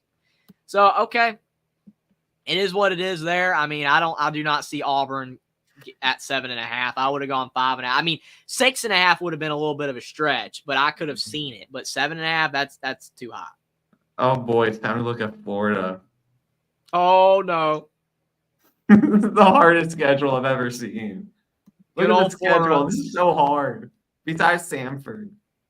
Yeah, this is very tough for Billy Napier, man. I don't know if that recruiting class is going to save him, man. Back in. Look at Georgia. You Texas, got LSU, Texas Ole Miss, A&M, Florida State. at Mississippi State, at Tennessee, Kentucky, Georgia, Texas, LSU, Ole Miss, Florida State. Whoa! Look at that ranked team. That's not fair. That is just not fair for Florida. I mean, people are going to be laughing so hard at this. I mean, if you are not a Florida fan, this is funny as heck, but this is not fair. Where are you getting the wins? I mean, maybe they can beat Kentucky, UCF, maybe, but, like, you're not going to beat Florida State, Ole Miss, LSU, Texas, Georgia, probably. None of those. I don't see any of those. I mean, if you win one of those, it's a miracle, maybe. 5.5, 4.5, 3.5. What do you got? 4.5? 4.5.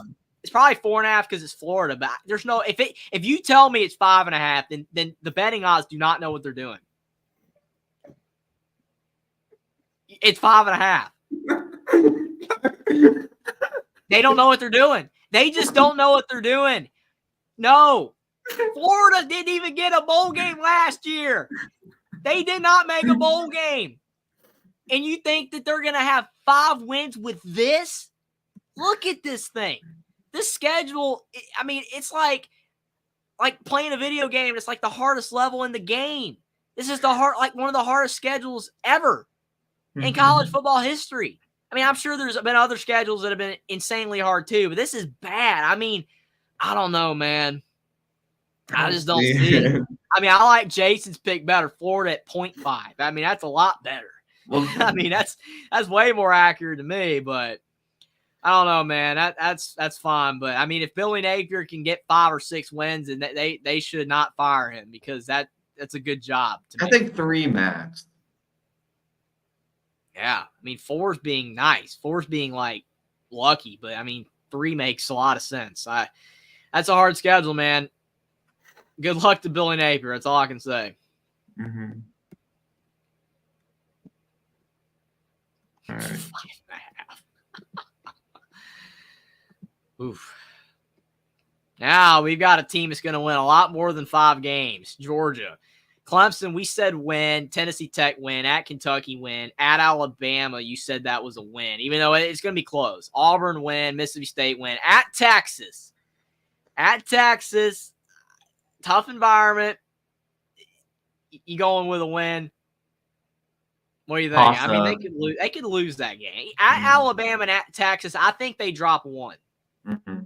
They could drop 1. Or Ole Miss, yeah. Or Ole Miss. One of those 3. They're going to drop one of those 3. Florida's a win. Tennessee win because it's at home. UMass, Georgia State. So you think 11.5? 10.5. 10.5? Because there's 2 road games. It could be 11.5. Mm-hmm. It could be 10.5. It's 10.5. All right. It's because they play at Bama, at Texas, at Ole Miss, and Clemson. That makes sense. 10.5 makes sense. But, I mean, I would have thought maybe 11.5. But I think the schedule's a little bit too hard for that. Mm-hmm. It's kind of ironic, too, because you've known that Georgia's had some really easy schedules, right? We've talked about some of their hilariously easy schedules. Again, just like Alabama, Georgia's schedule is harder. This is a harder schedule, some losable games. So we'll see. And obviously, you got a 12-team playoff, so you can lose 2 of these and it's not going to affect you. That's the thing. I think that's the thing that makes having these harder schedules a little bit more fair is that you can lose 2 or 3 of these games and still get in the playoff. But yeah, I think 10.5 makes sense. I still don't know how the heck they had Florida. How did they have UCLA at 5.5? Yeah. I mean, some of these just don't even make any sense. Arkansas at 5.5. I mean, no. There's just, I mean, not all of these teams can get to 5 wins, man. There's going to be some 3-win and 4-win teams in the SEC at the bottom. Kentucky's schedule is pretty easy. Yeah, I mean, see, this is what Florida wishes they had here. I mean, Kentucky, Southern Miss is a win. South Carolina, you would go with a win with that one. Georgia's a loss. Ohio's a win. At Ole Miss is a loss. Vandy's a win. At Florida, it's a toss-up, but would you lean Kentucky? I would lean Kentucky. Okay. Auburn, win. At Tennessee, loss. Murray State, win. At Texas, loss. Louisville, toss-up. Also. 7.5? Mm-hmm. Makes sense. 6.5. 6.5? I mean, I don't know, man. I mean, Florida's at 5.5 with that hard schedule, but Kentucky's at 6.5 with this easier schedule. I mean, this is 7.5 to me. This is 7.5. This schedule is a lot of winnable games. I mean, I can see 6.5, but if this is 6.5, then Florida should be 3.5. I mean, that it doesn't make any sense to me, but it is what it is. I mean, 6.5 is possible, but I would have gone 7.5.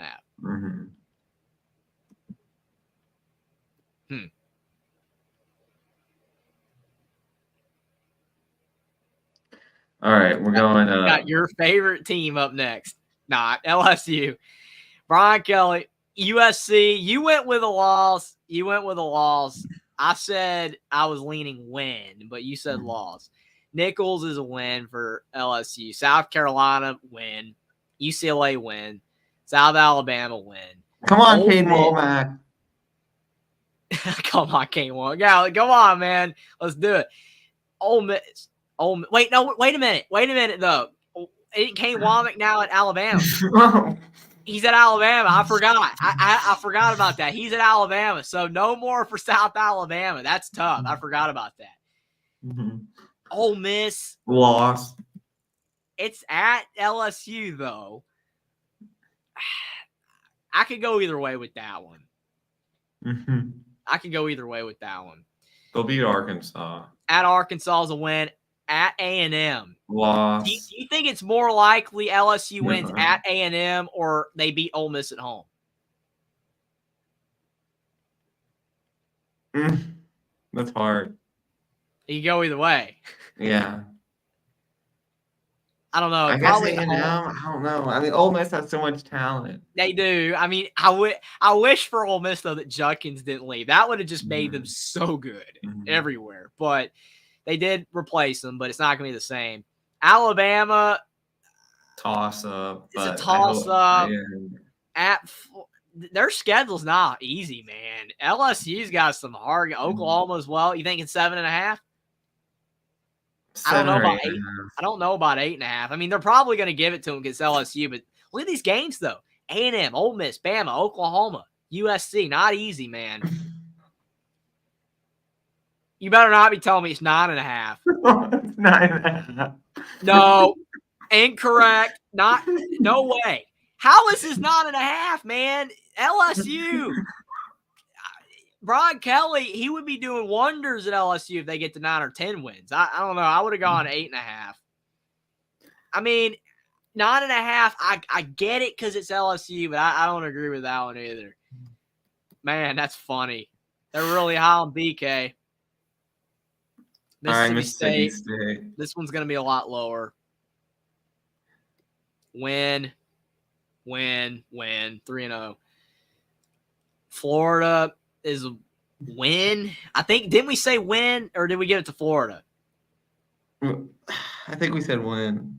Okay. But they're going to say loss. I mean, if Florida's at 5.5, they have to win. Yeah, that's true. At Texas is a loss. At Georgia's a loss. A&M's a loss. Arkansas is a win. UMass is a win. At Tennessee is a loss. Missouri's a loss. At Ole Miss is a loss. 4.5 or 5.5? 4.5 since Florida.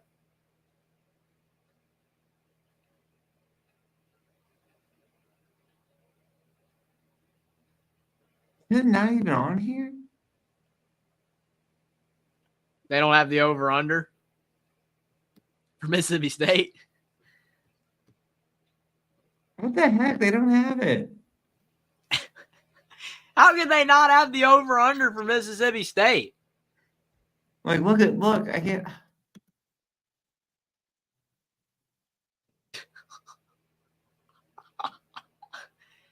Are you serious? To Missouri. That's crazy. That's crazy, man. I don't know. We'll say 5.5, I guess. How did they skip them? They just forget about the Bulldogs? They just forgot Mississippi State existed, man. Oh, my goodness. That's funny. I can't believe they forgot about them. Yeah, I would say 5.5, maybe 4.5, likely too. I guess 5.5 because I would go with them beating Florida. So 5.5. All right, let's look at Missouri. Missouri's up next. So win. So that's a good 4-0 start for them, and then it gets tough with a game at A&M. Who you going there? You leaning Missouri? You leaning Mike Elko? I'll lean slightly in Missouri. Okay, I could see that one legitimately going either way. That's a tough environment, man. At college, Why are they going to UMass? Yeah, that's dumb. I mean, games like that, because you had Oklahoma State at Tulsa. It's like, why are we playing these games? I mean, it's cool for those schools to get an opponent like that on their field. It's great, but why? It just doesn't make any sense. Auburn is a win. At Bama is, I think I said loss, but you said it was a toss-up. Oklahoma, that's a good game. Mhm. You going win? I'll go win. At South Carolina is a win. At Mississippi State's a win. This is an Arkansas is a easy win. schedule. 9.5 or 8.5. 9.5 probably. 9.5. I agree. 9.5. Yeah, especially if they can replicate what they did last Mhm. year. I mean, they were good last year. I mean, Mhm. obviously the win over Ohio State, not taking anything away from them against them, but Ohio State was missing a lot of players. But Missouri is a good team. I mean, they took Georgia to the end at Georgia, Mhm. like they were competitive, but still, it's going to be tough for them to replicate it. But I think 9.5 is fair. Pretty easy SEC schedule for them. Mhm. So Not too bad, especially way easier than Florida. all right, Oklahoma. Oklahoma, new team to the SEC. You've got a win and a win and a win. Sean Garner's here. Howdy, gents. Appreciate you What's for up, stopping Sean? by this late, Sean Garner. Appreciate it. So, Tennessee, man, I would say win. I would lean Oklahoma, right? Or would you lean Tennessee with Nico? Slight lean, yeah. At Auburn, win, even though you said it could be close. Texas, Lost. South Carolina. Win. I will say, though, Oklahoma, they beat Texas last year. They did, yeah. They did. I mean, it could be they got their number kind of factor. Mhm. At Ole Miss, you going loss? Yeah. Maine Black Bears. Rest in peace to the Maine Black Bears after that game. Oh, my goodness. That is just such a random game. Oklahoma versus the Maine Black Bears.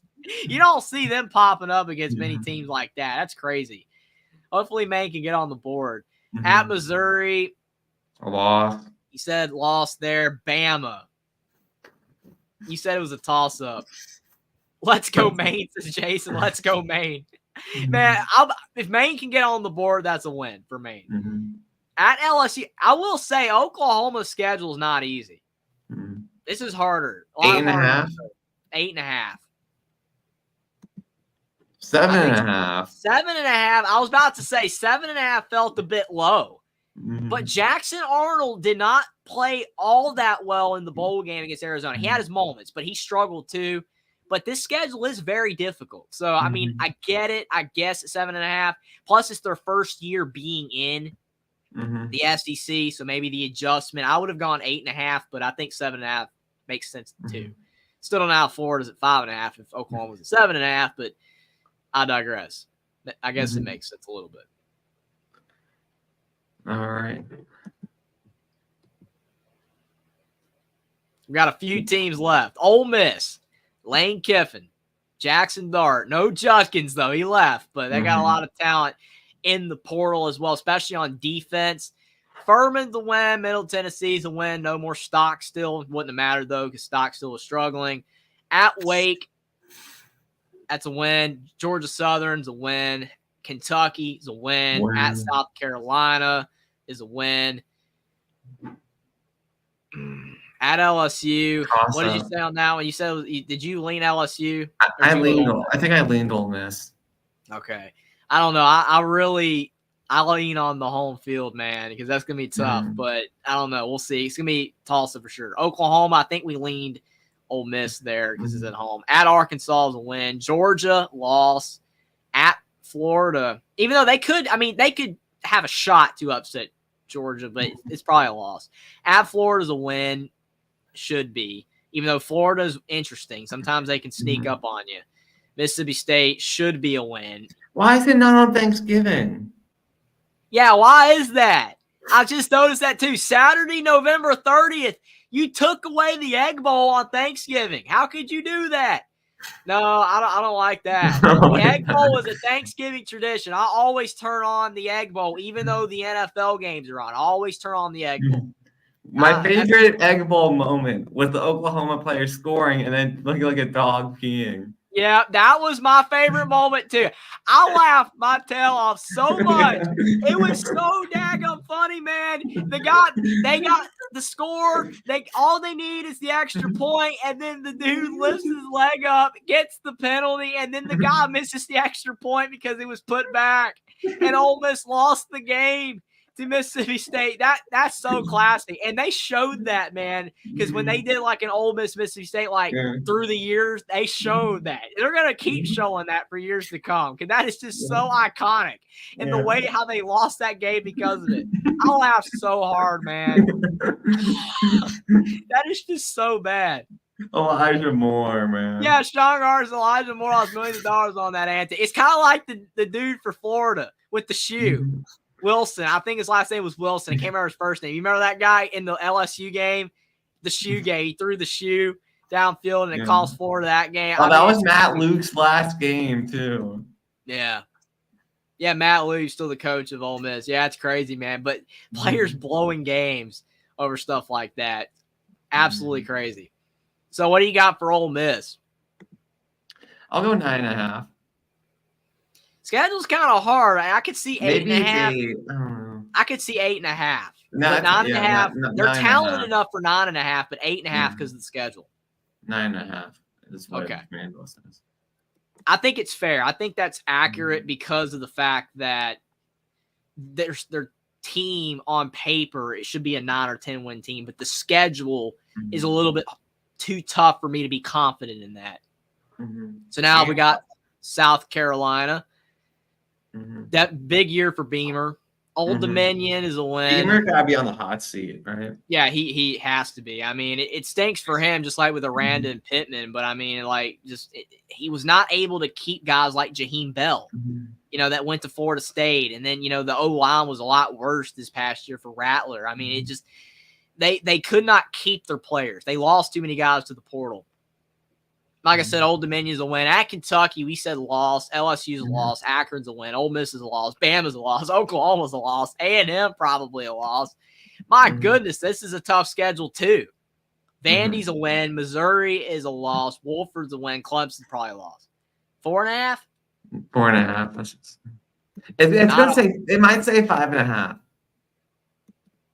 No, yeah, it says 5.5. How is this 5.5 and Florida 5.5? These teams are not 5.5. They got to be 4.5. Yeah, I don't know, man. That's tough. Beamer's schedule is way too tough for me to think that they're going to be able to go out there and win 6 games, man. That stretch with Ole Miss and Oklahoma and Bama and A&M, I mean, I could see them losing all those games easily. LSU, just hard, man. That's tough. Tennessee. You've got a win against the Mocs of Chattanooga. NC State, we were back and forth on that one. Who did we say way back when we were talking about the I said NC State. You said NC State. I can't even remember what I said. I think I might have leaned with you, but I kind of think Tennessee can win as well. I don't know. It's going to be close. Kent State's a win. At Oklahoma, I think you said that they would lose that one. But you were high on Nico. I'm high on Nico. I don't know. I think they'll get better. I think they'll get better as Nico gets better. Florida is a win because it's at home this time. At Bama, you were going back and forth with Bama. I think I said that it was back and forth, and I don't really think I picked. But, I mean, because, Tennessee can win. Yeah, their home environment. It's at Neyland, and Bama's not what Bama was when they were a juggernaut, where they were beating Tennessee every single year, since 07 or whatever. They just kept beating them. It was crazy. They had that long streak. Tennessee broke it, so they could definitely win again. Kentucky, win. Mississippi State, win. Georgia lost. UTEP, win. Vandy, win. 8.5 or 9.5? I could go either way. 8.5? Or you think because of Nico, they'll swing 9.5? 8.5. 8.5. Schedule's a little bit, probably a bit too tough for that. 8.5. Okay. Yeah, 8-4, 9-3 is probably where they're going to finish. It sounds right. Schedule's not too ridiculous, but there's a few tough games for sure. Can't stop thinking about the Egg Bowl King. Yeah, I know. Once that memory pops in your head, man, it's hard to forget about it. It's so funny. It's just so iconic. I mean, That's imagine too. You're watching the game while you're eating Thanksgiving dinner too, right? I mean, like Yeah. Thanksgiving dinner, you're full, and then that guy's doing that on the field. Oh boy! All right, so we got Texas now, new team to the SEC. Colorado State, that's a win at Michigan. You said, what did you say on that one? Did I you say said Texas loss. Michigan loss? won. Okay, because of Ann Arbor. Mhm. UTSA is a win. No more Frank Harris. Mhm. UL Monroe is a win. This isn't UL Monroe and Alabama back in 07. They'll easily win that. Mississippi State's a win. Oklahoma, you said they would beat Oklahoma, even though Oklahoma beat them last year. I could see it going either way. Georgia, I think you said Georgia would beat them, right?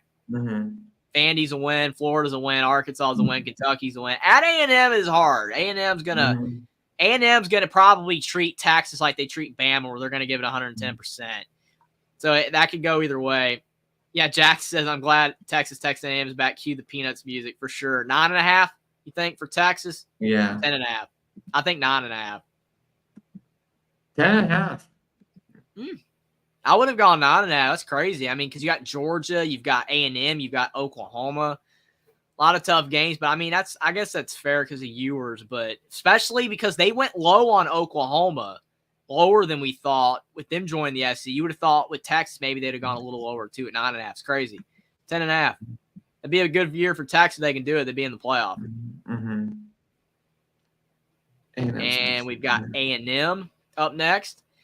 Good old Mike Elko in his first season as the head coach. He was the DC at A&M. So Notre Dame, that's a loss. McNeese is a win. At Florida, A&M should beat Florida on the road. They should, but I mean, I could see Florida winning. But Florida probably won't treat A&M like they do Tennessee. So Bowling Green's a win. Arkansas is a win. Missouri, I think we both said they would lose. At Mississippi State, I think we said they would win. LSU, did we say loss on that one? I think. Yeah. For A&M. South Carolina's a win. New Mexico State's a win, even though we know what New Mexico State did with Auburn. But A&M, as long as A&M doesn't not try, they should win. At Auburn, tough game, but they can win. And the problem with that game, though, is it's right before Texas. At Auburn, it's the week before Texas. They need like the Mercer type of game or the Citadel before Texas. That's crazy that Auburn's before. That's definitely trap game for A&M at Auburn. Yeah. And then Texas. So you think 7.5 or 8.5? Yes, 7.5. 7.5. Probably because Elko's first year, some tough games. 7.5. Oh no, it's 8.5. Ooh, going high like they did with Miami. I mean, it's A&M. They do it every year, but I think 7.5 would have been a more reasonable expectation for his first season. Last first year. Last and least, Andy. And then we got Notre Dame. Yeah, and then we got So we got to do Notre Dame. The last SEC team, Vanderbilt. Is it 2.5? To go out. Has to be. Virginia Tech, we said loss. Alcorn's a win. At Georgia State, swing game. I mean, they got to win that game, to have any shot of going over. Ball State, they're going to give them 3.5, aren't they? Because of those 3 games, and then maybe they'll sneak off maybe a South Carolina or something. No, 2.5. Oh, so they're thinking maybe they can lose at Georgia State then. Oh, boy. Jackson says Vandy 1.5. He got 1.5. So, but 2.5 for Vanderbilt. Are we sure that Alcorn State is a win for Vandy? Says Jason. Oh, I mean, I would hope so. That would be horrible if they lost to them. But yeah, Vanderbilt, back to the Vanderbilt of old. No more James Franklin type. The portal killed Vanderbilt. Yeah, just like South Carolina. It killed South Carolina too. I mean, not as much, but like teams like that can't retain. All of Vandy's best players.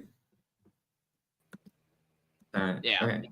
All of Vandy's best players go to other SEC schools.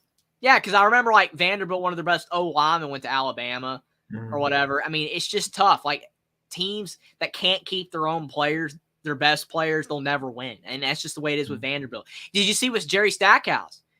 Vanderbilt, some of their best players left his team, went to other programs. I think his top 3 scorers went to other programs, and now look how bad Vanderbilt basketball is this year. They were decent when they had Pippen and those couple other good players, like Dylan Dessou who left. I mean, it's just tough. Can't keep their players. Mm-hmm. Now we Yeah, got they played. Notre Yeah, Dame. they played VCU close. Mhm. Mhm. Yeah, they did. Just so tough though, man, for Vandy. Mhm. Always getting poached.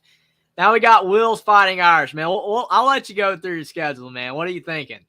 All right, if we lose the A&M game, like that would be horrible. We have to win the A&M game. Have to. Yep, And, I agree. and then we have to beat Louisville. Have, Mm-hmm. these three should be easy. Yes, I agree with that. Louisville game should be tricky. These three should be easy. Mm-hmm. And then we have Florida State. I think it'll be a night game. I think the Irish will win big, like they have the last couple of big night games against ACC teams. Yeah, And Notre then, Dame's schedule's boiling down really to 4 games. yeah. And then the USC game. We don't know how good USC is going to be, but we just gotta somehow find out a way to steal one in the Coliseum. And then we'll get to play the Group of 5 team in the first round at the 5 seed at home, which is going to be weird seeing a home game not on NBC. Yeah, no, it's never happened. It's crazy. I don't know. I think 10.5 is possible, 9.5 as well. I could go either way with it. I mean, I think they have a 10.5. 10.5 is fair because I mean they're probably banking on them beating. No, they have a 9. No, they have a 9.5. It's probably because Notre Dame, they want them to prove it, right? They want Yeah. Notre Dame to prove that they can do it. Because think about it, if they lose at A&M, all of the hype Notre Dame has is just going to go out the door. I mean, they can get it back if they can win out the rest of the way somehow, but it is very important for Notre Dame to beat A&M. They have to beat A&M for people to believe that this team's legit. But yeah, very tough with Louisville and then A&M and then Florida State and USC. Notre Dame can go undefeated. They could, but they also could go 9-3 or even 8-4 if things bottom out, which is not likely. Dave's saying 10-2. I'm looking forward to seeing if this is Notre Dame's year. Will I'm looking forward to seeing if Notre Dame can get over the hump, get it done, prove to the college football world that once again Notre Dame is part of the elite. They got a really good team. But we'll have to see. David said as well, this was a good one. Vanderbilt can go undefeated if it was baseball. Yeah, that baseball is Vanderbilt's sport, man. That's the one sport they can compete in. Yep. A lot of teams that aren't good in basketball or football are good at baseball, ironically. Stanford's good at It's because the bigger baseball. schools don't pour money into their baseball teams. Well, SEC teams do.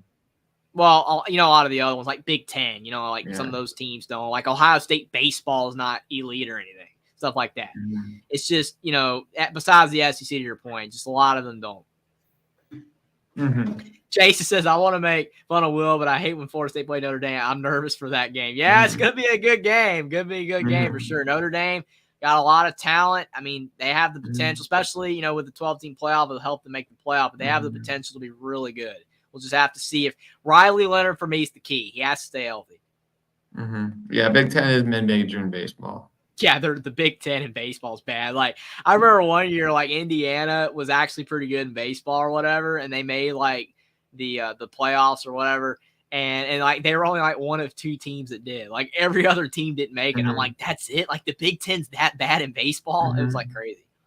Michigan's had a couple good teams, but I don't think they're good anymore. Yeah, Indiana's been better recently. They made the playoffs this past year. They lost to Kentucky, actually, in, like, the second round. They beat Kentucky in the first game, and then Kentucky beat him the next 2 games. So they beat him 2-1. Yeah, I kept up with it a little bit. Not too much, though. So let's take a look at the Heisman odds. Yeah, this is a long stream, man. 3 hours going strong with the over-unders. That was a lot of fun, though. But here are the Heisman odds. Quinn Ewers at the top. Carson Beck as well up there. Dylan Gabriel, Jalen Milroe. I mean, it makes sense. Would you have Ewers at number 1 up there? Yeah. Probably. I mean, Dylan Gabriel, though, has an argument. Because Gabriel, I still feel like people undervalue him. Really good player.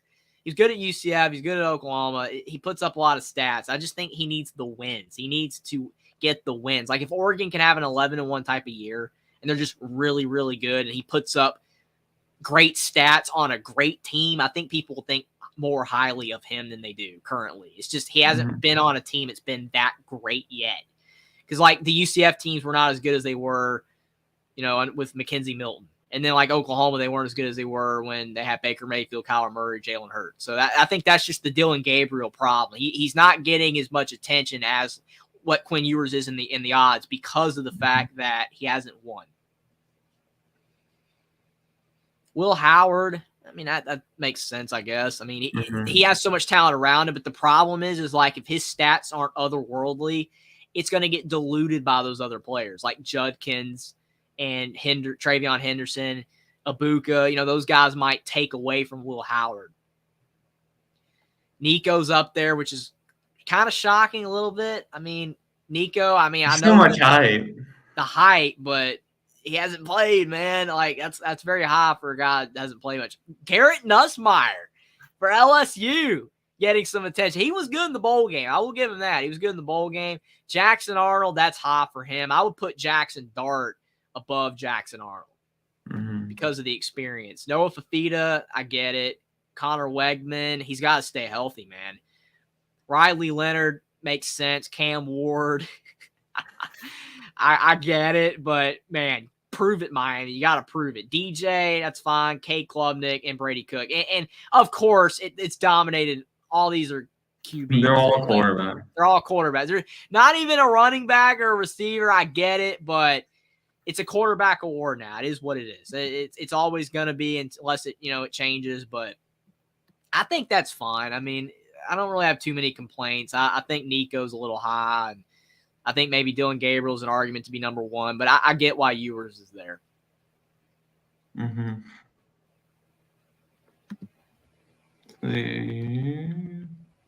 Can't believe there's not one player that's not a QB on there, man. That is just insane. There has to be at least one running back in the running, even if he has no shot of winning the award. You got to put him on there. Got to put Judkins on there. Yeah. This was a fun show, though, man. I'm glad you came up with the idea of doing the over-unders, and we got a lot of them right. We did really good, but some of those were just crazy. UCLA, Arkansas, too high. But I think a lot of them are pretty good. But that was a lot of fun, man. Yeah. You got any final thoughts? Thanks for tuning in, everyone. This was a lot of fun. Thanks for joining us. Yeah, appreciate everybody that showed up. Really appreciate the super chats as well. You guys were awesome in the chat. It was a lot of fun. Jackson says, let's get Only Talk Sports to 2,000 subs, 7,000 followers on Twitter. Really appreciate that. Jackson said, let's also get Will and D to 500 subs. Appreciate that as well. He also plugged our social media. Check out my Rumble. I have a Rumble account as well where I post my videos too. Jackson also pointing out my Twitter, and he's pointing out all of Will's social media too. And last thing as well, Sean Garner, 100% agree. Ohio State's offense will be too balanced for anyone to win the Heisman. I still think Howard's a good value at 12-1 for sure. That's not bad, but there's just so much offensive talent. Will be tough. Jason saying later, appreciate it. But thanks everybody for being here. Like the stream down below. Subscribe to channels if you are new. Share the streams on social media. Sean Garner coming in again with $10. Appreciate that. Sean Garner says, keep up the great work. Really appreciate all you guys for being here. It was a blast. Really appreciate that, Sean Garner. Glad you were able to stop by. Appreciate the $10. But you guys are awesome. We will be back for more streams in the future for sure. Talk college football, whatever else news is going on. Have a nice day, guys. Appreciate that, Dave. Sean for the win, says Jackson, but really appreciate that, Sean Garner. And thanks again for being here, everybody. It was a blast for sure. Thanks for being here, everybody.